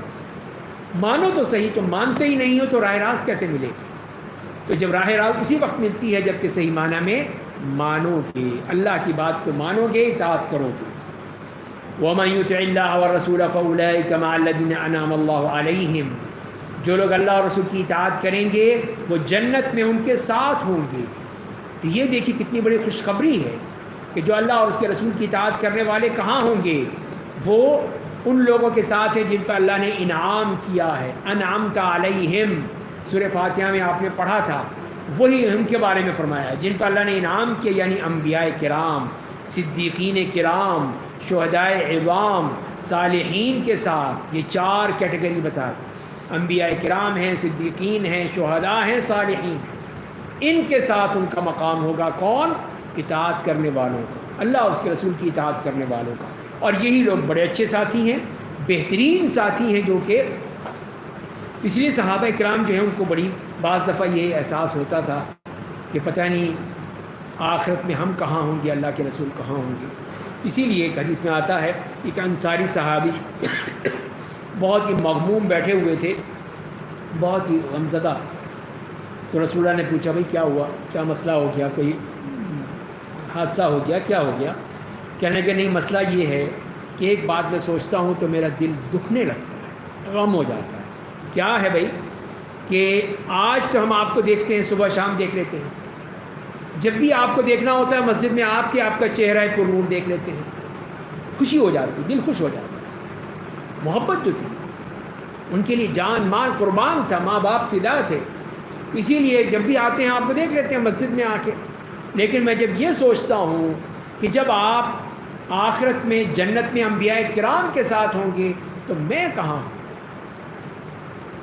یہ ہے سوچ کہ میں تو پتہ نہیں کہاں ہوں گا، وہاں ہم دیکھ سکیں گے آپ کو۔ اس لیے بیچارے وہ مغموم تھے، غمزدہ تھے کہ رسول اللہ تو کہاں ہوں گے، ان کا مقام کہاں، مجھ جیسے غریب کا گناہ گار کا مقام کہاں ہوں۔ تو یہ بات تھی، تو آپ نے کہا کہ نہیں، تو یہ جبریل یہ آیت بھی لے آئے اور آپ نے بھی صاف کہہ دیا کہ المرء مع من احبب، من احب، کہ جس نے جس سے محبت کرتا ہے اسی کے ساتھ۔ تو صحابہ کے لیے تو خوشی کا وہ کوئی انتہا نہیں تھی، خوشی سے ان کے پاؤں زمین پہ نہیں ٹک رہے تھے کہ وہاں پہ بھی ہم رسول اللہ کے ساتھ ہوں، اس لیے کہ آپ نے کہہ دیا المرء مع من احب، جس سے محبت کرتے اس کے ساتھ ہو گئے، ایک قانون بتا دیا۔ گندے لوگوں کے ساتھ ہو، تمہیں یہ پسند ہے، فلاں پسند ہے، تمہارا آئیڈیل ہے، جاؤ ان کے ساتھ دفع ہو جاؤ۔ لیکن جو اللہ کے رسول کو محبت کرتا ہے، صحابہ کرام سے محبت کرتا ہے، اللہ کے دین کے جو خادم ہیں، بزرگ ہیں، علماء ہیں، ان سے محبت کرتا ہے، ان کے ساتھ ہوگا۔ سیدھی سی بات ہے۔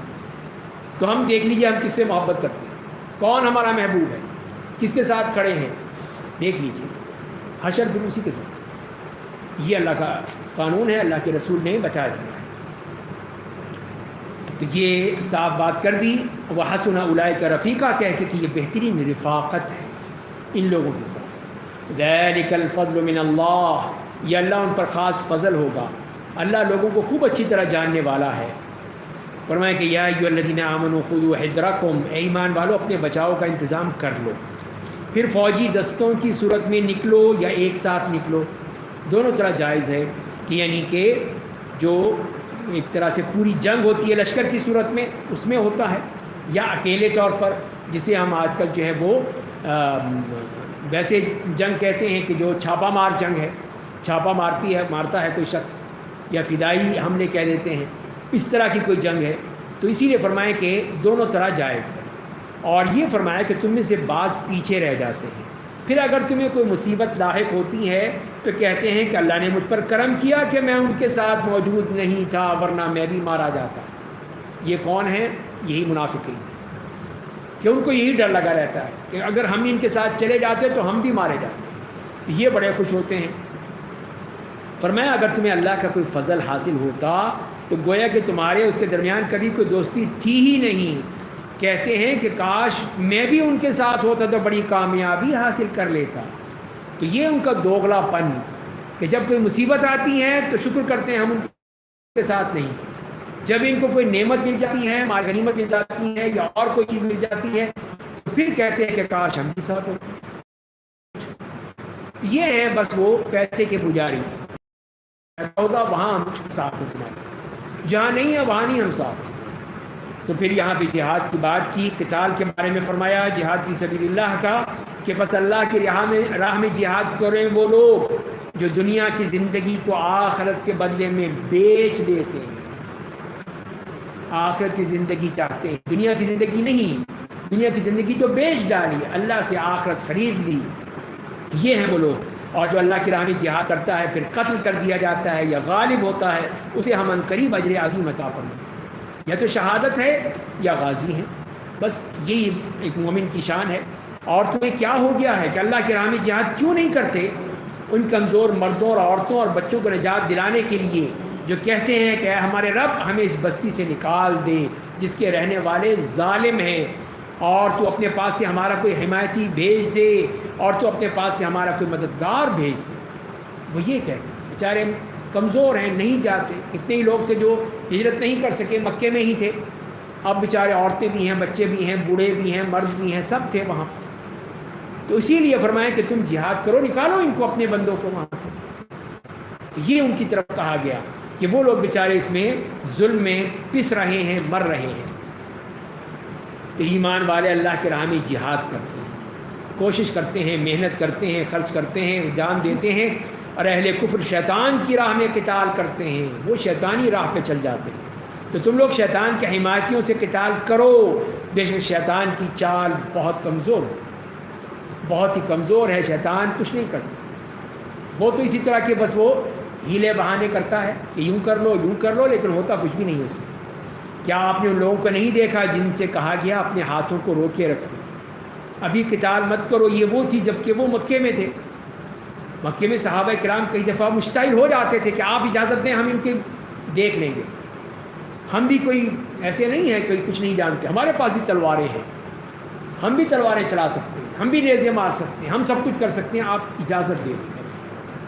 لیکن یہی حکومت ہوتا کہ نہیں، صبر برداشت کرو. کفو ایدیکم، اپنے ہاتھ روکے رکھو. اور یہ کہا گیا کہ نماز قائم کرو، زکوٰۃ دو، جو کام ہے وہ تو کر لو نا، پھر دیکھنا.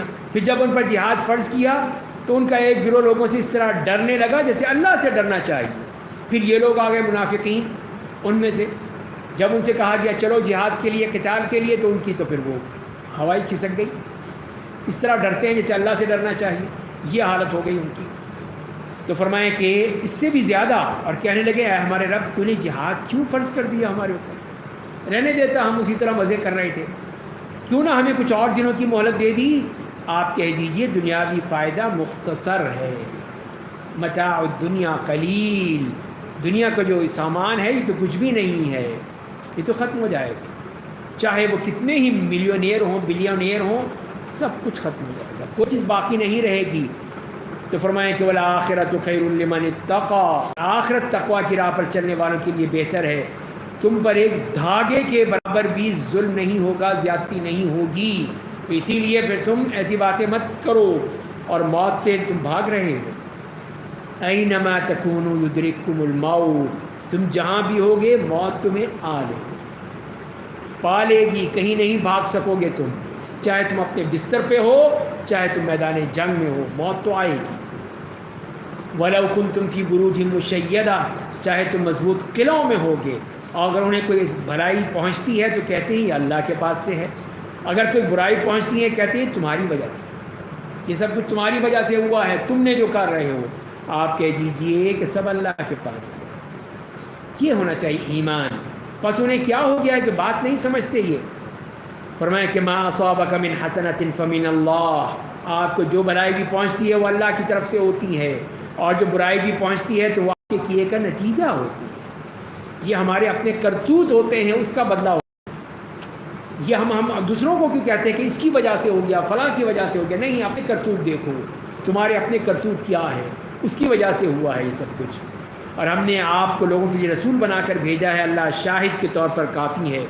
جس نے رسول کی اطاعت کی اس نے اللہ کی اطاعت کی. دیکھ لیجیے، رسول کی اطاعت میں اللہ کی اطاعت کر دی، اس لیے کہ جب رسول اللہ کی بات کر رہے ہیں تو پھر اس کی اطاعت کیوں نہیں کرتے؟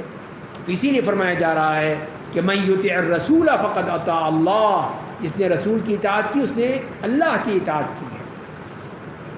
ومن تولی فما ارسلناک علیہم حفیظا، اور جس نے روگردانی کی تو ہم آپ کو ان کا پہرے دار بنا کر نہیں بھیجا. آپ کچھ نہیں کر سکتے، بچا نہیں سکتے، آپ کو تھانے دار نہیں ہیں ان کے لگے ہوئے وہاں پر. ہم دیکھیں گے، پکڑیں گے ایسے لوگوں کو جو اللہ کو نہیں مانتے، اللہ کے رسول کی نہیں مانتے. اور لوگ کہتے ہیں کہ ہم فرما بردار ہیں، یقولون طاعہ، مانتے ہیں ہم. تو فرمایا پھر جب آپ کے پاس سے چلے جاتے ہیں تو ان میں سے ایک گروہ اپنے کہے کہ الٹا مشورہ کرتا ہے. اللہ ان کے خفیہ مشورے لکھ رہا ہے، کہ جو ان کی باتیں ہیں، مشورے ہیں، الٹی باتیں ہیں، حرکتیں ہیں، سب کچھ نوٹ ہو رہی ہے، اللہ نوٹ کر رہا ہے. اور فرمایا تو آپ ان سے اعراض کیجئے، اللہ پر بھروسہ رکھیے، اللہ بے حیثیت کارساز کافی ہے. اللہ تعالیٰ جو چاہے گا کرے گا، آپ پریشان نہ ہوں، آپ اپنا کام جاری رکھیں، دعوت دین دیتے رہیں. اسی سے معلوم ہوتا ہے کہ دیکھیے منافقین کس طرح رسول اللہ کو تنگ کرتے تھے، کس طرح زج کر دیتے تھے، لیکن آپ کا صبر تھا، برداشت تھا، تحمل تھا کہ آپ نے اس کو کیا. پھر اللہ کی مدد تھی، قرآن کھول کھول بیان کرنا. وہ اسی لیے کہ یہ کتنے غلیظ قسم کے لوگ تھے، تو اسی لیے ان کے لیے فرمائیں کیا فلا یتدبرون القرآن، کیا وہ قرآن میں غور نہیں کرتے ہیں؟ اگر یہ غیر اللہ کے پاس سے ہوتا تو اس میں بہت زیادہ اختلاف پایا جاتا. یہ تو اللہ کی طرف سے ہے، اس میں اختلاف تو ہو ہی نہیں سکتا ہے. تو غور و فکر کرو، تدبر کرو، پہچانو، سمجھو، دیکھو اللہ نے کیا کہا. تو تدبر ضروری ہے قرآن کریم میں. ہم تو یہی سمجھتے ہیں کہ بس ختم شریف ہو جائے کافی ہے، پورا قرآن پڑھ لیا آپ نے شروع سے، ٹھیک ہے پڑھیں، اچھی بات ہے، اس میں بھی اجر ہے، ثواب ہے. کہ جو سمجھتا ہے، سمجھ کر پڑھتا ہے، پھر اس کو عمل کرتا ہے، اس کا کتنا بڑا ثواب ہے. اسی لیے فرمائیں کہ دیکھو تدبر کرو، غور و فکر کرو. اور اگر غیر اللہ کی طرف سے کسی اور ہوتا تو اختلاف ہی اختلاف ہوتا. جیسے کہ انسان کی کتاب ہوتی ہے، اس میں اختلاف ہو سکتا ہے، کبھی کچھ لکھتا ہے، کبھی کچھ لکھتا ہے، کہ یہ اللہ کی کتاب ہے، اس میں کوئی اختلاف نہیں، کسی قسم کی کوئی بھی تنازع نہیں ہو سکتا.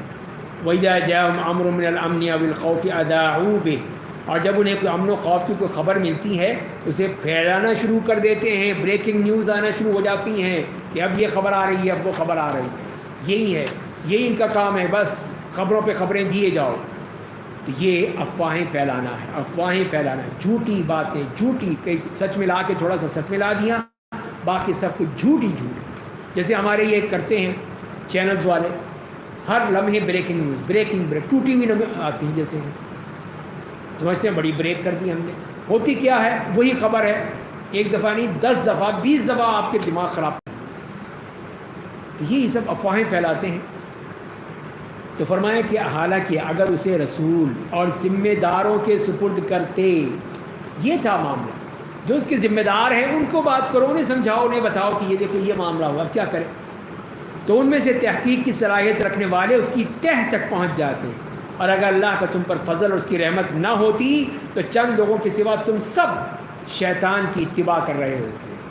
یہ ہے تمہارا معاملہ. تم سے کہا جا رہا ہے کہ سوچ سمجھ کے بات کرو، جو اس کے اصل منبع ہے، مصدر ہے، جو اصل بات کرنے والے لوگ ہیں ان کے پاس جاؤ اور ان سے پوچھو کہ ہم کیا کریں.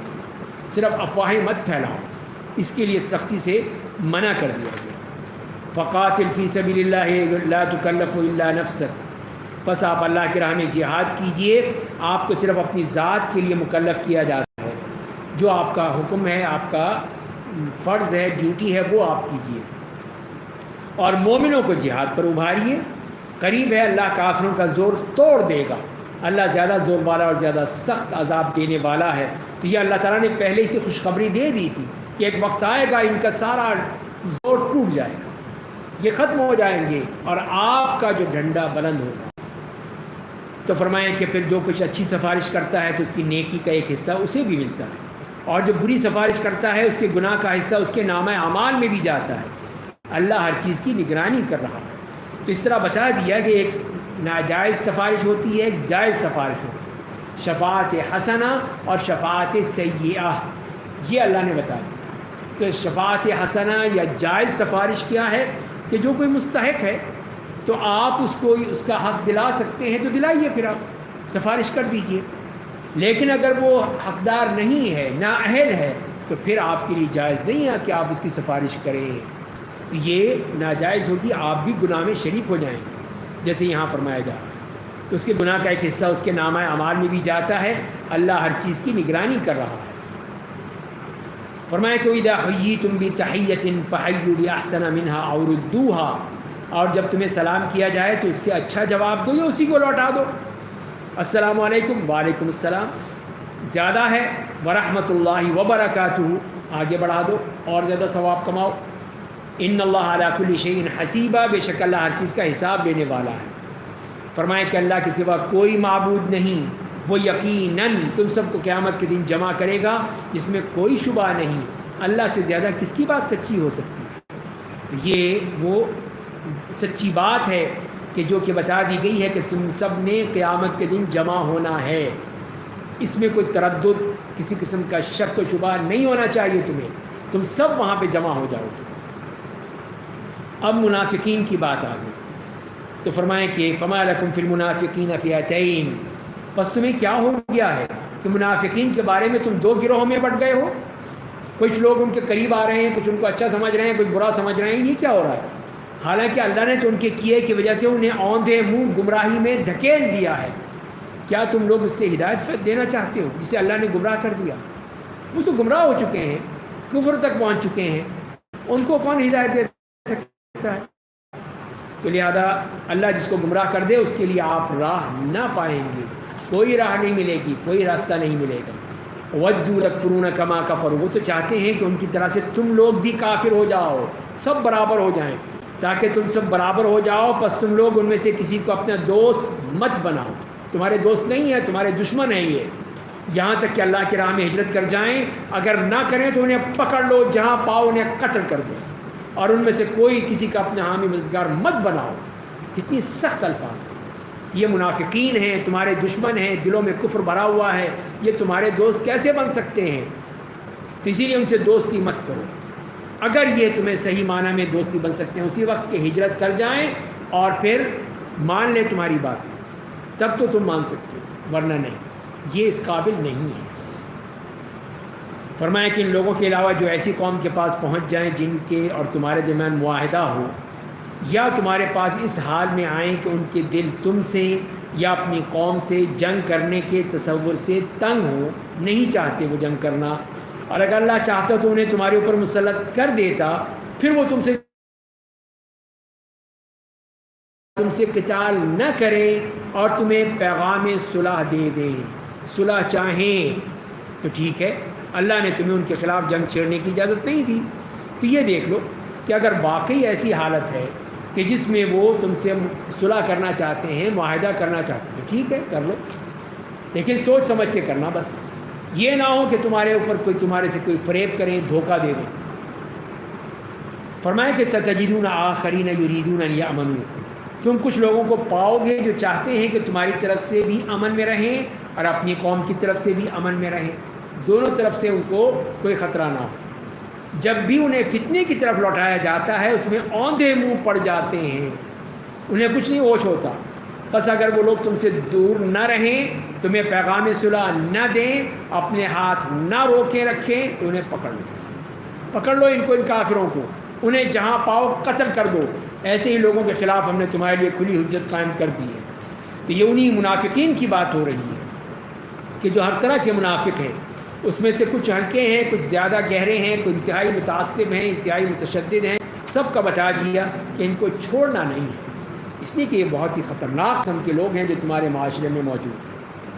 اس کے بعد کچھ احکام دے دیے گئے، جیسے کہ قتل کے بارے میں فرمایا کہ وما كان لمؤمن ان يقتل مؤمنا الا خطأ، اگر کسی مومن کے لیے حلال ہی نہیں ہے کہ کسی مومن کو قتل کرے، یہ ممکن ہی نہیں ہے، ہو ہی نہیں سکتا کہ ایک مومن اپنے بھائی کو قتل کرے، نہیں، یہ نہیں ہو سکتا۔ سوائے غلطی سے ہو جائے تو ٹھیک ہے، وہ تو ظاہر ہے اس کا تو کوئی مسئلہ نہیں ہے، غلطی سے ہو سکتا ہے لیکن جان بوجھ کے نہیں قتل کر سکتا، اس کی نفی کر دی، لیکن یہ ہو جاتا ہے۔ جو شخص کسی مومن کو غلطی سے قتل کر دے تو وہ ایک مسلمان غلام یا لونڈی کو آزاد کریں، کفارہ دے اس کا، اس کے گھر والوں کو دیت دے، الا یہ کہ وہ لوگ بطور صدقہ معاف کر دیں، کہ نہیں ٹھیک ہے ہم نہیں دیتے، ٹھیک ہے تو معاف کر دیا انہوں نے۔ اور پس اگر مقتول تمہاری دشمن قوم کا فرد ہو، تمہارا مخالف ہے لیکن مسلمان ہے مسلمان، تو کیا کریں پھر؟ تو ایک مسلمان غلام یا لونڈی کو آزاد کر دو، اور یعنی دینا کچھ نہیں، دیت نہیں دے، اس لیے کہ وہ تو دشمن ہے، دیت کیوں دیں اس کو ہم، لیکن ہم نے جو غلطی کی ہے اس کا ہم بھگتیں گے کہ غلام کو آزاد کر دیں گے۔ اور اگر کسی ایسی قوم کا فرد ہو جس کی تمہارے اور ان کے درمیان معاہدہ موجود ہے، پھر کیا کریں؟ تو اس کے گھر والوں کو دیت دے دو اور ایک مسلمان غلام یا لونڈی کو آزاد کر دو، معاہدہ ہوا ہے، چاہے وہ غیر مسلم ہے لیکن معاہدے کے طور پر رہ رہا ہے، ہمارے ملک میں رہ رہا ہے، تو ٹھیک ہے اس کو دیت دینی ہوگی۔ اور جسے غلام یا لونڈی میسر نہ ہو وہ اللہ سے معافی کے لیے 2 ماہ تک مسلسل روزے رکھے، یہ اس کی ہے۔ اب تو جزے نہیں ہے، اب تو غلام لونڈی نہیں ہے، اب کسی آزاد کریں، تو فرمایا کہ 2 مہینے کے روزے رکھو، مسلسل رکھنے ہیں، یہ یہاں پہ شرط لگا دی گئی ہے، شہرین متتابعین، اب یہ نہیں کہ مرضی سے رکھ لوں گا، کبھی یہ رکھ لیا کبھی نہیں رکھا، نہیں، مسلسل رکھنا، یہ شرط لگا دی تو والا ہے۔ اور پھر ساتھ میں بتا دیا قتل عمد کیا ہے، کہ جو شخص کسی مسلمان کو جان بوجھ کر قتل کر دے گا تو اس کا بدلہ جہنم ہوگا، جس میں وہ ہمیں یہ جہاد زیادہ افضل ہوا، درجات منہ و مغفرت و رحمہ، جو اس کی جانب سے بلند مقامات اور مغفرت و رحمت ہوگی، اور اللہ بڑا مغفرت کرنے والا نہایت مہربان ہے۔ اس کے بعد پھر ایک اور حالت بھی بیان کر دی ان لوگوں کی جو دارالکفر میں ہوتے تھے، یعنی کہ مکہ میں تھے، اس وقت مسلمان تو تھے لیکن مدینہ نہیں آ سکے، تو فرمایا بے شک جن لوگوں کی جانوں کو فرشتوں نے اس حال میں قبض کیا، یعنی ان کو موت آ گئی کہ وہ اپنے حق میں ظالم تھے، تو فرشتے ان سے پوچھیں گے کہ کیا تم لوگ یہاں کیوں رہ گئے تھے، یہاں مکے میں کیوں رہ گئے، یہاں پہ یہ کافر ہیں، کیوں نہیں کیسے جاتے؟ وہ کہیں گے کیا اللہ کی زمین کشادہ نہیں تھی جہاں ہجرت کر کے چلے جاتے، کہیں اور چلے جاتے تھے، اس ظلم میں کیوں رہ رہے ہو، دیکھو کوئی راستہ، بس ان کا ٹھکانہ جہنم ہوگا، اور وہ بہت بری جگہ ہے، سوائے ان کمزور مردوں اور عورتوں اور بچوں کے جو کوئی تدبیر نہیں کر سکتے، ان کے لیے استثناء ہے، ان کو سزا نہیں ملے گی، جو بیچارے کمزور ہیں، مستضعفین، مرد، عورتیں، بچے، لیکن جو کر سکتے ہیں ان کو تو جانا چاہیے، نکلنا چاہیے اس ظلم سے، اور نہ انہیں جنہیں رستے کا پتہ تھا تو امید ہے کہ اللہ انہیں معاف کر دے گا، اللہ بڑا معاف کرنے والا، بڑا مغفرت کرنے والا ہے۔ اور جو ہجرت کرتا ہے اللہ کی راہ میں، اس کے لیے دیکھیے کیا کہہ دیا، اور جو اللہ کی راہ میں ہجرت کرتا ہے وہ زمین میں بہت سی پناہ کی جگہیں اور کشادگی پاتا ہے، نکلو تو صحیح تم اللہ کی راہ میں، پھر دیکھو کتنی جگہیں ملتی ہیں، کتنی تمہیں ہجرت کا سامان ملتا ہے۔ اور جو شخص اپنے گھر سے اللہ اور اس کے رسول کی خاطر ہجرت کی نیت سے نکلتا ہے، پھر اس کی موت آ جاتی ہے تو اس کا اجر اللہ کے نزدیک ثابت ہو جاتا ہے، اللہ بڑا مغفرت کرنے والا نہایت مہربان ہے، تو اللہ تعالیٰ ان کو پھر بہترین اجر عطا فرماتے ہیں۔ وَإِذَا ضَرَبْتُمْ فِي الْأَرْضِ فَلَيْسَ عَلَيْكُمْ جُنَاحٌ أَن تَقْصُرُوا مِنَ الصَّلَاةِ، اور جب تم حالت سفر میں ہو تو نماز قصر کرنے میں تم پر کوئی گناہ نہیں، اگر تمہیں ڈر ہو کہ کافر تم پر آ چڑھیں گے، بے شک کفار تمہارے کھلے ہوئے دشمن ہیں۔ اس آیت سے یہ معلوم ہوتا ہے کہ قصر تو خوف کی حالت میں ہے، بس جب دشمن کا خوف ہو کہ دشمن حملہ کرے گا، اللہ تعالیٰ یہی فرما رہے ہیں۔ اسی لیے صحابہ کرام نے پوچھا کہ یا رسول اللہ اب تو امن ہے، اب تو خوف نہیں ہے، کوئی جنگ نہیں، کوئی دشمن نہیں، کوئی ہمیں مسئلہ نہیں ہے، تو کیوں نہ ہم پوری نماز پڑھ لیا کریں سفر میں بھی؟ تو آپ نے فرمایا کہ نہیں، یہ اللہ تعالیٰ کی طرف سے تمہیں ایک رخصت دی گئی ہے، یہ اللہ کا صدقہ ہے، اسے قبول کر لو، یہ تمہارے لیے ایک بہت بڑا تحفہ ہے کہ جب بھی سفر میں نکلو تو قصر کر لیا کرو نماز، یہ اللہ کی طرف سے ایک بہت بڑی نعمت مل گئی ہمیں۔ دوسری بات جو فرمائی صلاۃ الخوف، کہ خوف کی حالت میں، جنگ کی حالت میں بھی نماز پڑھنی ہے، معاف نہیں ہوگی کسی بھی حالت میں، امن ہو، جنگ ہو، سفر ہو، حضر ہو، بیماری ہو، صحت ہو، سب میں نماز پڑھنی۔ نماز اسی وقت معاف ہوتی ہے جب آدمی بری ہوش و حواسی ختم ہو جائے، یہ بار کی چڑھ دوڑے، وہ تو چاہتے ہی یہی ہیں کہ ہمیں ایک موقع ملے بس، اس کے بعد پھر ہم ان کو چھوڑیں گے نہیں۔ اگر تمہیں بارش کی وجہ سے تکلیف ہو یا تم مریض ہو تو تمہارے لیے کوئی حرج کی بات نہیں کہ اپنے ہتھیار رکھ دو اور اپنے بچاؤ کا سامان لیے رہو، لیکن چوکنا رہو، سو نہ جانا کہیں دشمن تم پہ حملہ کر دے۔ بے شک اللہ نے کافروں کے لیے رسوا کن عذاب تیار کر رکھا ہے، عذاب ہوگا ان لوگوں کے لیے۔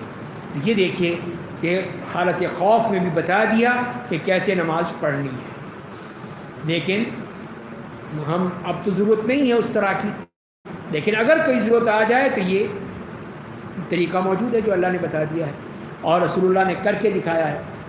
فَإِذَا قَضَيْتُمُ الصَّلَاةَ فَاذْكُرُوا اللَّهَ قِيَامًا وَقُعُودًا وَعَلَىٰ جُنُوبِكُمْ، پھر جب نماز سے فارغ ہو جاؤ تو اٹھتے بیٹھتے لیٹتے اللہ کو یاد کرتے رہو، اور جب تمہیں اطمینان ہو جائے کہ نماز کو پہلی طرح قائم کرو، پھر جنگ ختم ہو گئی، خطرہ ٹل گیا تو ٹھیک ہے، پھر صحیح طور پہ نماز پڑھو۔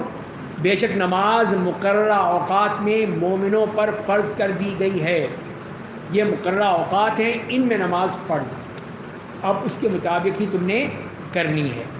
تو یہ بتا دی گئی کہ اس کے وقت کے مقررہ تک۔ اب آپ خود دیکھیں گے کہ جب وقت مقررہ ہوتا ہے تبھی ہم نماز پڑھتے ہیں، ابھی عصر کا وقت نہیں ہوا، ہم نماز نہیں پڑھ سکتے عصر کی، جب وقت ہوگا تو ہم پڑھیں گے۔ پھر تو یہ ہے ہر وقت نماز کا وقت مقرر کر دیا، یہ سسٹم ہے، نظام ہے، اس کے مطابق چلنا ہے۔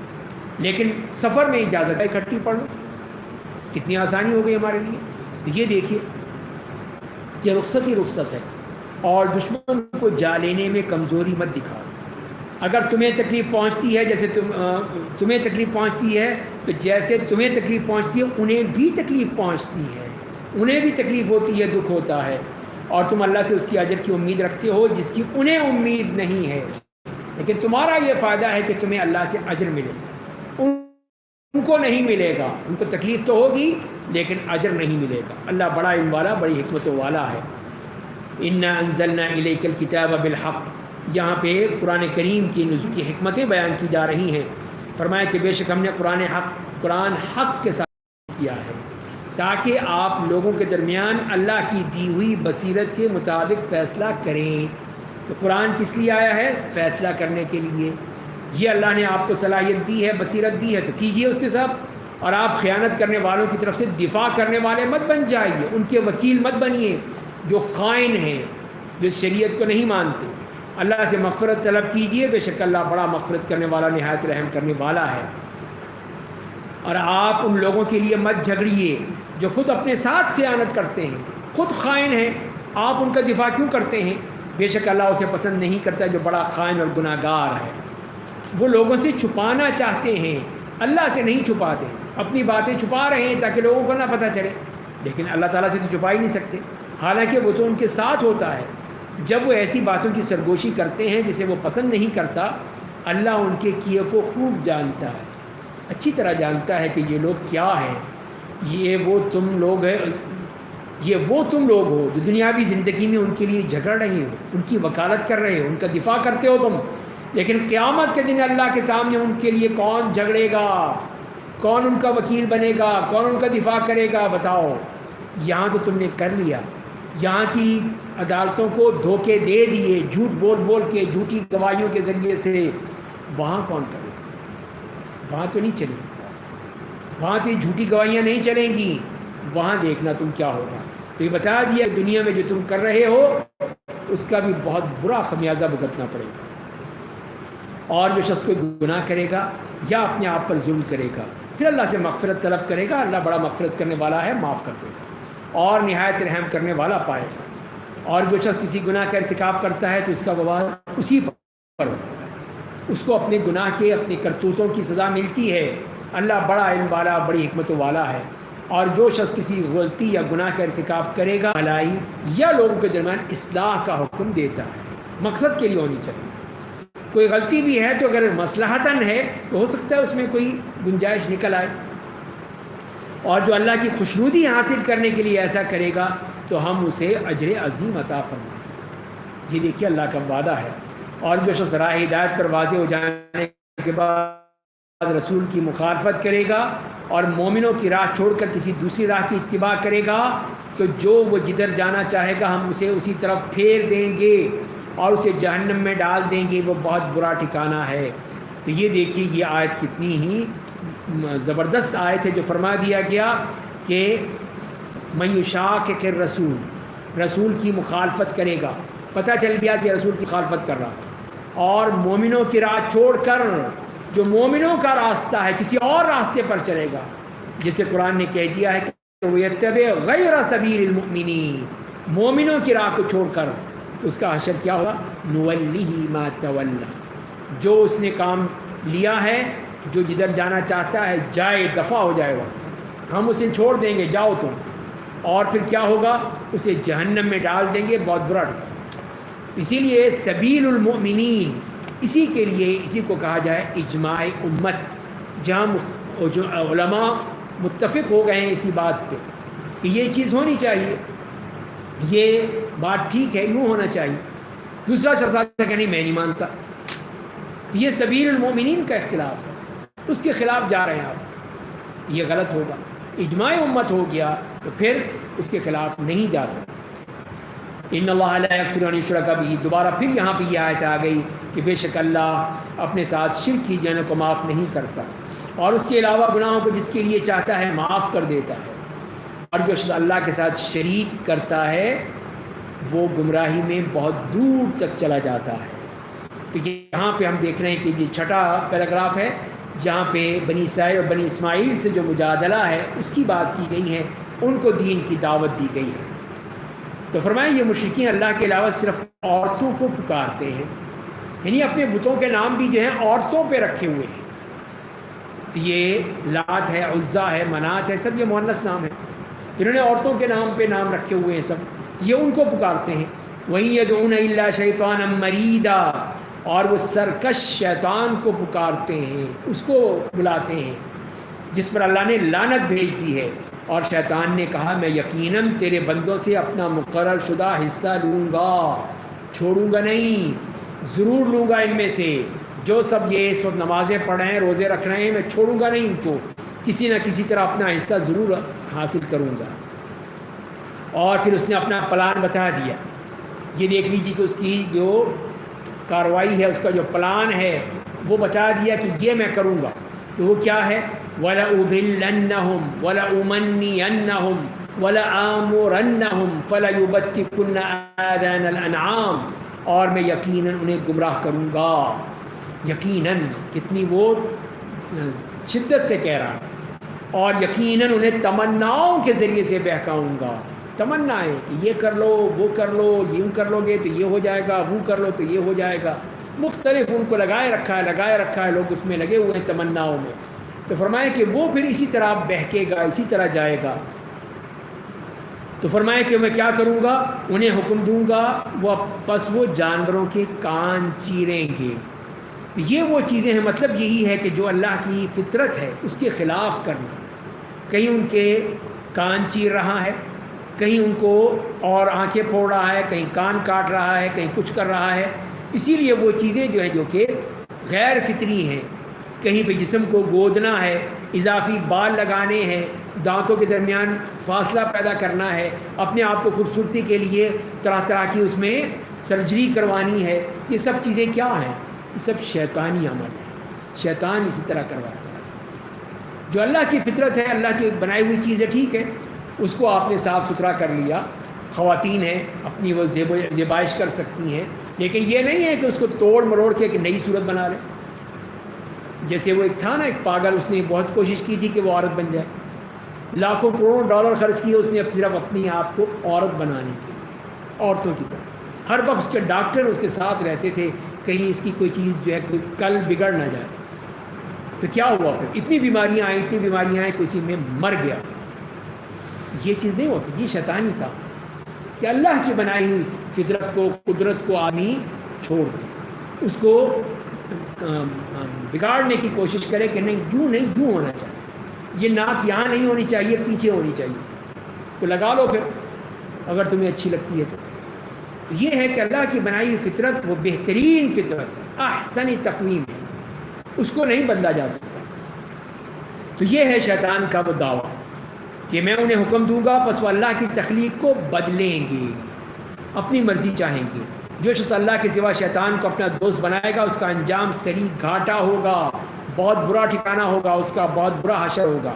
اور شیطان ان سے وعدہ کرتا ہے اور تمناؤں کے ذریعے انہیں بہکاتا ہے، اور شیطان ان سے صرف جھوٹے وعدے کرتا ہے، جھوٹ پکا جھوٹا ہے، وہ کبھی سچ نہیں بولے گا، اور ایسے ہی لوگوں کا ٹھکانہ جہنم ہوگا اور اس سے نجات نہیں پا سکے گی، اسی جہنم میں ہی ان کا انجام اسی میں ہوگا۔ اور جو اللہ کے نیک بندے ہیں ان کا بھی ذکر فرمایا یہاں پر، اور جو لوگ ایمان لائے اور عمل صالح کیا انہیں ہم ایسی جنتوں میں داخل کریں گے جن کے نیچے نہریں جاری ہوں گی، ان میں وہ ہمیشہ رہیں گے۔ یہ اللہ کا سچا وعدہ ہے، اس میں کوئی شک نہیں ہونا چاہیے۔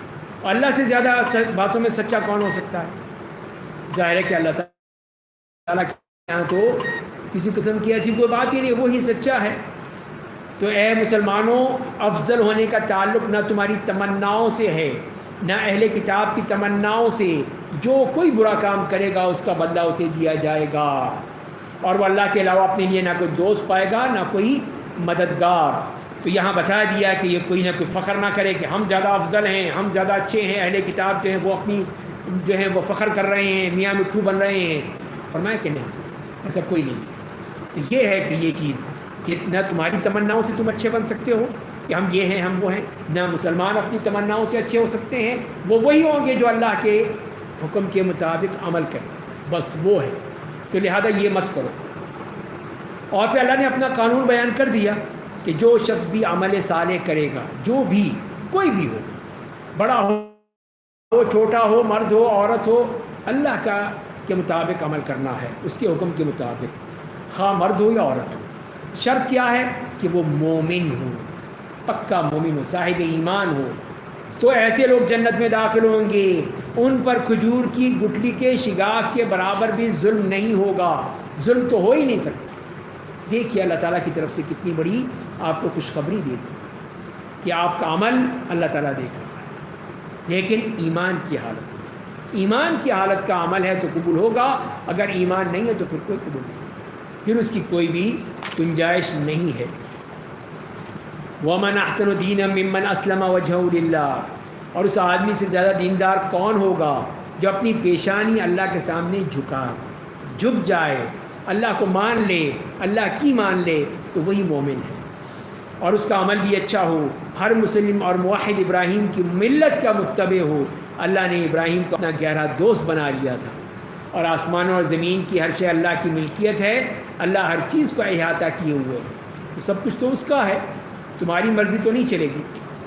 وَيَسْتَفْتُونَكَ فِي النِّسَاءِ، اور آپ سے لوگ عورتوں کے بارے میں فتویٰ پوچھتے ہیں، اللہ تعالیٰ سے بھی فتویٰ مانگ رہے ہیں، تو آپ کہہ دیجئے کہ ان کے بارے میں اللہ تمہیں فتویٰ دیتا ہے۔ ہاں ٹھیک ہے، دیتا ہے فتویٰ، تمہیں بتا رہا ہے تمہیں، اور وہ آیتیں فتویٰ دیتی ہیں جن کی قرآن کریم میں تمہارے لیے تلاوت کی جاتی ہیں، کہ یتیم بچیوں کے سلسلے میں جنہیں تم ان کا مقرر شدہ حق نہیں دیتے ہو اور ان سے نکاح کرنا چاہتے ہو، تمہارے گھر میں یتیم بیٹیاں لڑکیاں ہیں، تم چاہتے ہو کہ ان کا حق مت دو، ان سے شادی کر لو تاکہ ان کا مال بھی تمہیں مل جائے، مہر بھی دینا نہ پڑے، تھوڑا بہت دے کے بس گزارا کر لیں۔ تو لہذا یہ نہیں ہوگا۔ اور کمزور بچوں کے سلسلے میں اور یتیموں کے معاملے میں عادلانہ رویہ اختیار کرنے کے لیے، اس کے لیے تمہیں کہا جا رہا ہے کہ یہ خیال رکھو، تم یہ نہ ہو کہ ان یتیم بچوں یا بچیوں کے ساتھ کوئی ظلم کر دو تم، اور تم جو بھی بھلائی کرو گے بے شک اللہ اسے خود جانتا ہے، اس کو پتہ ہے کہ تم کیا کر رہے ہو۔ اب آئیے ایک اور بات کی طرف، شوہر اور بیوی کا ہی معاملہ ہے۔ پہلے ہم نے پڑھ چکے ہیں کہ اگر وہ بیوی کی طرف سے ہو مسئلہ تو وہ اللہ تعالیٰ نے بتا دیا اسی صورت میں کہ وہ 3 بلکہ 4 سٹیپس ہیں، ان کے اندر دیکھو، اس کے ذریعے سے اصلاح کی ضرورت۔ لیکن اگر مسئلہ دوسرا ہو جائے تو کیا کریں پھر مرد کی طرف سے؟ اور اگر کسی عورت کو اپنے شوہر کی جانب سے نفرت یا بے تعلقی کا خوف ہو تو کوئی حرج نہیں کہ دونوں آپس میں صلح کر لیں، اور صلح اچھی چیز ہے۔ تو یہاں پر نہیں کہا گیا کہ وہ جو ہے اس کو نصیحت کرے. وہ کیسے کرے گی؟ وہ تو تھپڑ مارے گا، تو کون سی آ گئی ملا نہیں یہاں پر، ایک ہی جھٹکے میں اس کو باہر پھینک دے گا. یا وہ اس کو پھر وہ بستر الگ کرے، یہ بھی نہیں کر سکتی. مارے، نہیں مار سکتی. تو پھر کیا کرے؟ صلح ہی رہ لیتے. وہی بتایا گیا کہ صلح کر لو، پھر کوئی نہ کوئی دیکھو کہ آپس میں بات چیت کرو، بیٹھو کہ کس طرح صلح ہو جائے. تو اس طرح تم صلح کر سکتے ہو آپس میں بیٹھ کے. تو یہ طریقہ ہے جو اللہ تعالیٰ نے بتایا ہے. وَأُحْضِرَتِ الْأَنفُسُ الشُّحَّ، اور بخل انسانی نفوس میں رچ بس گیا ہے. یہ بخل جو ہے وہ انسان کی فطرت میں رچا ہوا ہے کہ وہ سوچتا یہی ہے کہ کسی طرح میں بچا لوں. اور اگر تم اچھا سلوک کرو گے، اللہ سے ڈرو گے، تو بے شک اللہ تمہارے کیے کی خوب خبر رکھتا ہے، خوب اس کو معلوم ہے کہ کون اچھا ہے کون برا ہے. وَلَن تَسْتَطِيعُوا أَن تَعْدِلُوا بَيْنَ النِّسَاءِ وَلَوْ حَرَصْتُمْ، اور تم ہزار چاہنے کے باوجود عورتوں کے درمیان عدل نہیں کر سکتے. مشکل ہے، بہت ہی مشکل کام.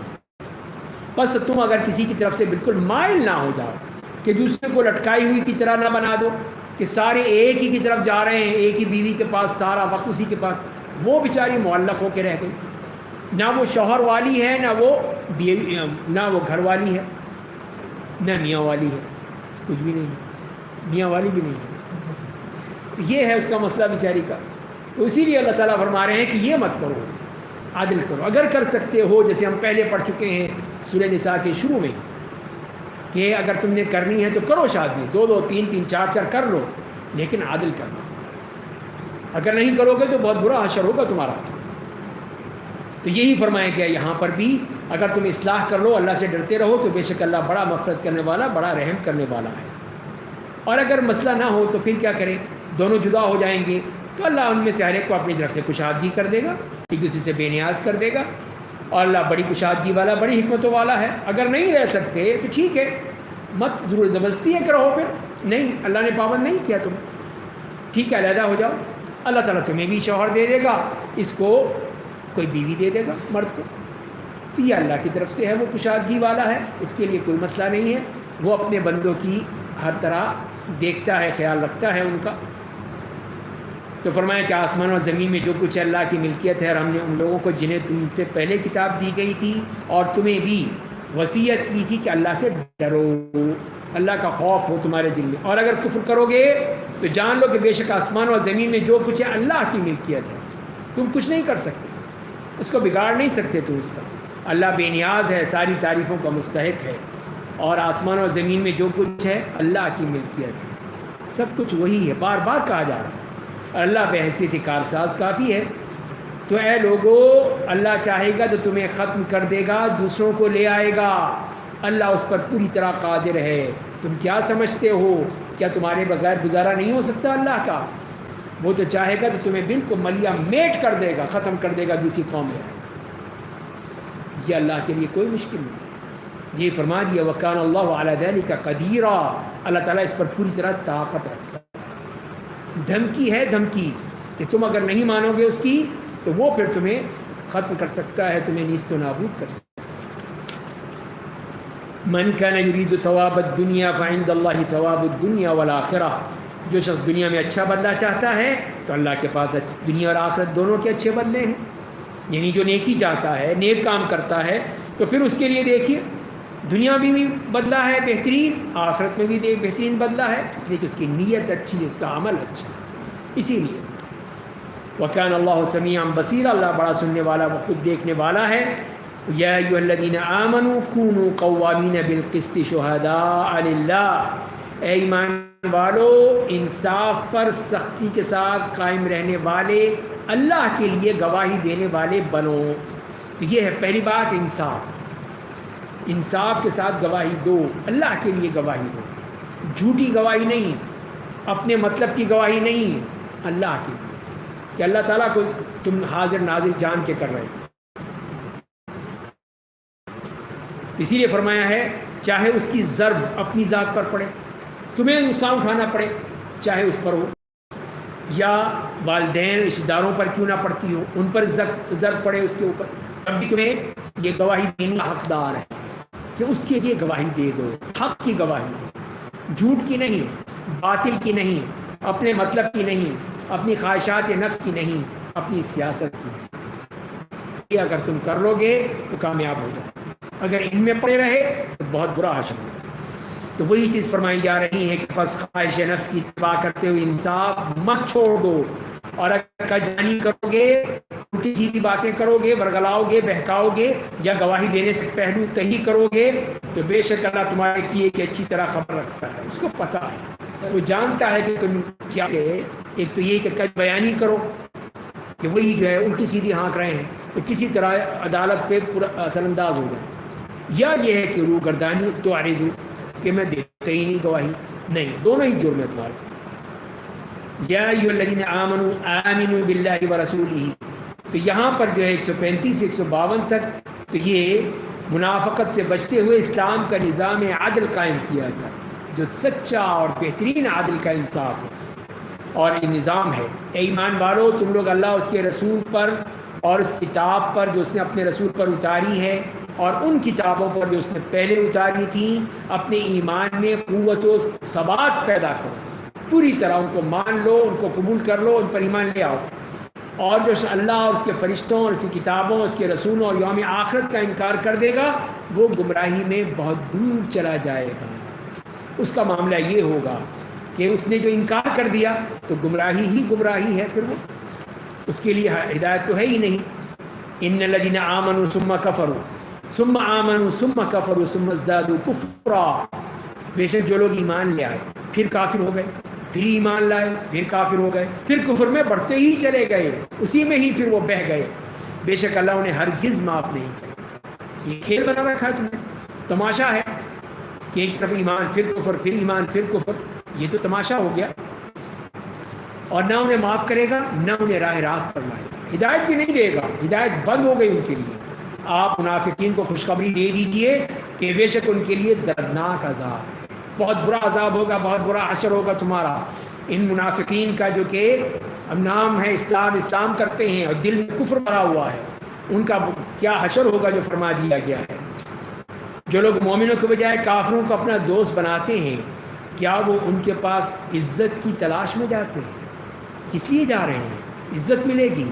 نہیں، ذلت ملے گی. وہاں ذلیل ہو گئے ان کے پاس سامنے جا کے، ان کے سامنے بھیک مانگتے ہو تم، IMF کے پیچھے تم بھاگتے پھر رہے ہو، تو کیا تمہیں عزت دیں گے وہ؟ نہیں، عزت نہیں دیں گے. حالانکہ تمام تر عزت تو اللہ کے اختیار میں ہے، اللہ دیتا ہے عزت، یہ نہیں دے سکتے. ان کے پاس کوئی عزت نہیں ہے جن کے پاس تم بھاگ بھاگ کر جاتے ہو. اور فرمائیں کہ اللہ قرآن کریم میں تمہارے لیے اتار چکا ہے، بتا چکا ہے تمہیں کہ جب تم سنو کہ اللہ کی آیتوں کا انکار کیا جا رہا ہے، ان کا مذاق اڑایا جا رہا ہے، تو ان کے ساتھ مت بیٹھو. اس قابل نہیں ہیں یہ لوگ جو اللہ کی آیات کا مذاق اڑا رہے ہیں، یہاں تک کہ وہ کفار اس کے علاوہ کوئی اور بات کرنے لگیں. ورنہ کیا ہوگا؟ ورنہ تم انہی جیسے ہو جاؤ گے. ان کی محفلوں میں بیٹھو گے، ان کی باتیں سنو گے، ان کی ہاں میں ہاں ملاؤ گے، انہی کے ساتھ ہو جاؤ گے. پھر تمہارا ٹھکانہ انہی کے ساتھ، تمہارا حشر انہی کے ساتھ. بے شک اللہ تمام منافقین کو اور کافروں کو جہنم میں اکٹھا کرے گا، سب کو جہنم میں جلائے گا. الذین یتربصون بکم، جو تمہاری گھات میں لگے بیٹھے ہیں، مورچے لگا کر بیٹھے ہوئے ہیں کہ مسلمان کیا کر رہے ہیں، اب ہم نے کیا کرنا. تو یہ ہیں وہ، اسی طرح وہ انتظار میں ہیں. بس اگر تمہیں اللہ کی طرف سے فتح ملتی ہے تو کہتے ہیں کیا ہم تمہارے ساتھ نہیں تھے، ہمیں بھی تو دو. تم فتح یاب ہو گئے ہو، مال غنیمت ہے، پیسہ کمایا، ہمیں بھی تو دو نا کچھ. اور اگر کافروں کی کوئی جیت ہوتی ہے تو ان سے کہتے ہیں کہ کیا ہم تم پر غالب نہ تھے. کافروں کی جیت جو ہو گئی، کیا ہم تم پر غالب نہ تھے اور مسلمانوں سے تم کو بچایا نہ تھا. ان کو جا کے ان پر احسان جتاتے ہیں کافروں کو کہ دیکھو ہم نے نہیں کہا تھا کہ یہ مت کرو. بس اللہ تمہارے درمیان قیامت کے دن فیصلہ کر دے، وہاں فیصلہ ہو جائے گا. اللہ کافروں کو مسلمانوں پر ہرگز راہ نہیں دے گا کسی صورت میں. وَلَن يَجْعَلَ اللَّهُ لِلْكَافِرِينَ عَلَى الْمُؤْمِنِينَ سَبِيلًا، اللہ تعالیٰ کسی صورت میں بھی کافروں کو مومنوں پر راستہ نہیں دے گا. تو مومن ہو تب ہوگا نا، مومن ہے نہیں تو پھر کیسے ہوگا؟ ایمان کہاں ہے؟ ہم نے شکست کھائی نا 71 میں، مار کھائی کہ نہیں کھائی؟ آدھا ملک گوا ہے کہ نہیں گوا؟ کیوں گنوایا؟ اسی لیے کہ ہم مسلمان ہی نہیں تھے. اللہ کا وعدہ تو مومنوں سے ہے. مومن ہوتے تو فتح ملتی نا. مومن نہیں تھے, ہم مسلمانوں کو ہی مار رہے تھے وہاں پہ, تو پھر سزا ملنی تھی نا ہمیں, تو وہ مل گئی. تو یہ اللہ کا وعدہ ہے. ان المنافقین یخادعون اللہ وهو خادعهم, بے شک منافقین اللہ کو دھوکہ دینا چاہتے ہیں, وہ انہیں دھوکے میں ڈالنے والا ہے. جب نماز کے لیے کھڑے ہو جاتے ہیں تو کاہل بن کر کھڑے ہوتے ہیں, سست, لوگوں سے ریاکاری کرتے ہیں, اللہ کو برائے نام یاد کرتے ہیں. تو یہ منافقین کی صفات بیان کی جا رہی ہے. پہلی بات تو یہ کہ اللہ کو دھوکہ دے. دھوکہ کیسے دے سکتے ہیں؟ تو اللہ تعالیٰ کہتا ہے ٹھیک ہے کرتے جاؤ. ان کو اور ان کی رسی در دیتا ہے تو اور بھگتتے ہیں. پھر نماز میں مارے باندھے آتے ہیں, کوئی خوشی سے نہیں, ذوق سے نہیں, جذبے سے نہیں. ٹھیک ہے اذان ہوگی, لوگ کیا کہیں گے, یہ کو نماز بھی نہیں پڑھتا, تو آ جاؤ نماز پڑھ لیں. یہ تو ان کی حالت ہے. تیسری بات یراؤن الناس, ریاکاری ہے, دکھاوا ہے. دکھاوے کے لیے نماز ہے, دکھاوے کے لیے صدقہ ہے, دکھاوے کے لیے جہاد ہے, قتال ہے, سب دکھاوے کے لیے. اور چوتھی بات اللہ کو برائے نام یاد کرتے ہیں, ذکر الہی تو ہے ہی نہیں. یہی منافقین کی صفات ہے. اور آگے کیا فرما دیا, مذبذبین بین ذلک, وہ شک و تردد کی حالت میں ہے, نہ ان کی طرف ہوتے ہیں نہ ان کی طرف. یہ ہے کہ وہ دھوبی کے گدھے کی طرح, نہ گھر کا نہ گھاٹ کا. تو وہی ان کا معاملہ ہے, نہ ادھر جا سکتے ہیں نہ ادھر جا سکتے ہیں, کبھی اس کے پاس کبھی اس کے پاس. پیسے کے پجاری ہیں, جو بھی ان کو پیسے دے دے اس کے ساتھ چل پڑتے ہیں. تو یہ ہے منافقین. وَمَن يُضْلِلِ اللَّهُ فَلَن تَجِدَ لَهُ سَبِيلًا, اور جس کو اللہ گمراہ کر دے اس کے لیے آپ کوئی راہ نہیں پائیں گے, کوئی راستہ ملے گا ہی نہیں. یا ایھا الذین آمنوا لا تتخذوا الکافرین اولیاء من دون المؤمنین, واضح اعلان کر دیا ایمان والو, مومنوں کو چھوڑ کر کافروں کو اپنا دوست مت بناؤ. تمہارے دوست نہیں ہیں یہ, کیوں دوستیاں ان کے ساتھ جھاڑتے ہو تم؟ کیا تم اپنے خلاف اللہ کو صریح حجت قائم کرنے والے ہو؟ یہ چاہتے ہو کہ اللہ تمہیں جہنم میں جھونکے کہ تم ان کے ساتھ دوستیاں کر رہے ہو؟ تو مت دوستی کرو. یہ حجت قائم نہ ہو تم پر کہ تم کافروں کے دوست, مسلمانوں کے دوست نہیں تھے. یہ صاف کہہ دیا گیا. ان المنافقین فی الدرک الاسفل من النار, بے شک منافقین جہنم کی سب سے نچلی کھائی میں ہوں گے, سب سے نچلے گڑھے میں پھینکا جائے گا, سب سے نیچے. جس کے فرمایا کہ ان کے لیے ایک ذلت بھی ہے, رسوائی بھی ہے, عذاب بھی ہے, کہ اس سے اوپر کوئی نہیں ہوگا سوائے وہ ہوں گے سب سے نیچے. آپ ہرگز ان کا کوئی مددگار نہیں پائیں گے. لیکن ایک راستہ ہے بچنے کا, وہ کیا ہے؟ مگر جنہوں نے توبہ کر لی. توبہ کر لو معاف کر دے گا اللہ, اپنی اصلاح کر لو اللہ معاف کر دے گا. آؤ تو صحیح, اللہ سے رشتہ مضبوط کر لیا جس نے, اپنا دین اللہ کے لیے خالص کر لیا, تو وہ لوگ مومنوں کے ساتھ ہوں گے. وہ ہے سچے پکے مومن, کہ ان کا اللہ سے رشتہ مضبوط ہو, وہ ہے. توبہ کریں, اصلاح کریں, اور ان قریب اللہ مومنوں کو اجر عظیم سے نوازے گا. اور اگر تم شکر ادا کرو گے اور ایمان لاؤ گے تو اللہ تمہیں عذاب دے کر کیا کرے گا؟ اللہ بڑا قدر کرنے والا, بڑا علم والا ہے. تو یہ ہے اصل چیز کہ اللہ تعالیٰ تمہیں عذاب نہیں دینا چاہتا, لیکن تم ہی جو پھنسے وہ شیطان کے پھندے میں کافروں اور منافقوں اور مشرکین کے پیچھے بھاگتے رہتے ہو. تو اگر تم شکر کرو, ایمان لے آؤ, توبہ کر لو, پھر اللہ تعالیٰ عذاب کیوں دے گا تمہیں؟ وَكَانَ اللَّهُ شَاكِرًا عَلِيمًا, اللہ قدر کرنے والا, بڑا علم والا ہے. یہاں پہ یہ سورہ 5واں سپارہ سورہ نساء کے ساتھ ختم ہوا. 6واں سپارہ انشاءاللہ کل ہم شروع کریں گے, اور اس میں بھی سورہ نساء ہے, اور اس کے بعد پھر سورہ مائدہ آ جائے.